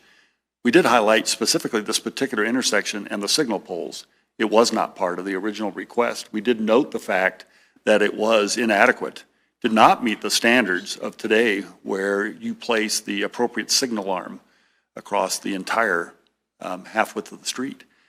My estimate of cost is probably $200,000 to actually replace that signal. It's not simply taking a new mast arm and putting it on the existing pole. No, I know that. So it is a structural element that quite honestly is extremely expensive. Unfortunately, we have no authority to go back on the original developer to require a different installation. That decision was made long ago. So if there is a change, then it would have to be from city capital funds. And again, I'm just estimating $200,000. This is not the one that goes directly into that. This one is at Dry Creek. I understand. Okay. Yes, you know, and when they realigned some of that intersection, they should have been required, in my opinion, at the time of the design of this to actually put in the proper installation in that particular intersection. It was not done. My guess is that that's not the only pole that probably needs an upgrade in that particular intersection. So unfortunately, I think if it is the council's direction to do that, we're going to have to probably evaluate that during the formation of the budget here for the next year. Right now, we do not have the funds in place to replace that signal, and the design work alone is going to take several months to do that. If the council wants to have that discussion in the near term, we certainly could. It's not the only intersection in the city that has that kind of installation. So, I think we have to credit Aaron Human, our new traffic engineer, quite honestly, who is taking a much more detailed look at about how we design these projects and the existing infrastructure. If you remember, it's been decades since we've had a traffic engineer on board, so I think we are trying to kind of step up our approach here. But you, Councilmember Cole, you've highlighted, quite honestly, one of the concerns we've had with that particular project in that particular intersection. The issue is a little intriguing because further north, still in the city on Broadway, there is one that is longer. And so it's kind of a consistency thing that, right, because it isn't the same, you don't expect the same, you expect something different than you get. In my opinion, it's a mistake. Thank you. And I don't think anything else except I really appreciate all the work staff's doing to try to bring us a lot of stuff to clean up, to work on, new things, but the cleaning up stuff, whatever. I appreciate all that. Yeah, I want to thank those people that came forward tonight to talk about the Littleton Safety Group. A lot of those issues are happening in District 1, so I take concern over that. I too cross over that intersection 4, 5, 6 times a week as I'm cycling, and it is a little bit of a game for me to get across safely. So I encourage City Council and staff to really take those concerns serious, and hopefully we can get that signal put in sooner than later. Thank you. Jerry. Problem with going last is everybody else has already brought up the good stuff. Or almost you don't last. Have a report? Well, my only report is that you did talk about the mineral situation before and how it was done in air, and the mineral one was done correctly, and it's because that one is a lane off. You've talked about it. I think for a couple $100,000, that's something maybe down the road, but not right now. The other one, though, is that crosswalk. I know we've done a couple crosswalks in Littleton Boulevard that have made a big difference, both for pedestrians as well as the traffic calming. And that area along there by the Home Depot thing, that is a crazy stretch. So hopefully Aaron can take a look at that and really fix it, whether it be a crosswalk or traffic light. So that's very important that we really concentrate on that. Thanks. Thank you. Just a couple things. One, I wanted to mention regarding fire. The direction to staff was to pursue negotiations with South Metro. Council has not signed any agreement. We have not been presented an MOU. We do not have an IGA. We do not have anything in front of us. Staff is having conversations with South Metro, and we anticipate staff will bring those conversations back to council, depending on the content of those, either through a legal discussion or another study session or some such thing. So that's really what the status is in terms of the financial cost of the fire service. What we know is what we spend. What we know is that what we spend was largely related on the fact that we had a partnership with 2 other entities, and now we know that partnership is gone, though they have resigned from the contract. And so that changes our cost completely. So those are all numbers that we have seen and that we know. We can bring those back up again and share again. What we also know is that South Metro has said a 9.25 mill levy. What we don't know is how that looks in Littleton. If that looks like a mill levy increase, if it looks like a general fund portion into that. We have no idea yet what we're going to do because Staff is still mulling through this. They're still processing through numbers. They're still talking to South Metro. So all of the pre-work on any decision-making that we will have is being done by staff and by the fire department and South Metro. And then that will come back to us, and all that will be dealt with. And that's part of what our direction to staff was. So that's the status of the fire. When we're all waiting to get more information in order to be able to make decisions.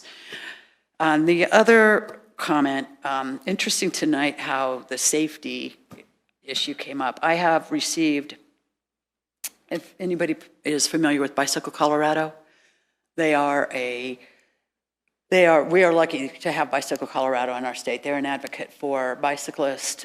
They do an awful lot of bicycle safety. We have worked with them in the past with our bike Safe Routes to School program, and they have worked with a number of our elementary and middle schools in Littleton and conducted these safe route programs that have been really successful, and they're continuing on. We've also worked with Bicycle Colorado in planning our bike routes in our community, and they've also helped with some of the bike lanes that we've placed.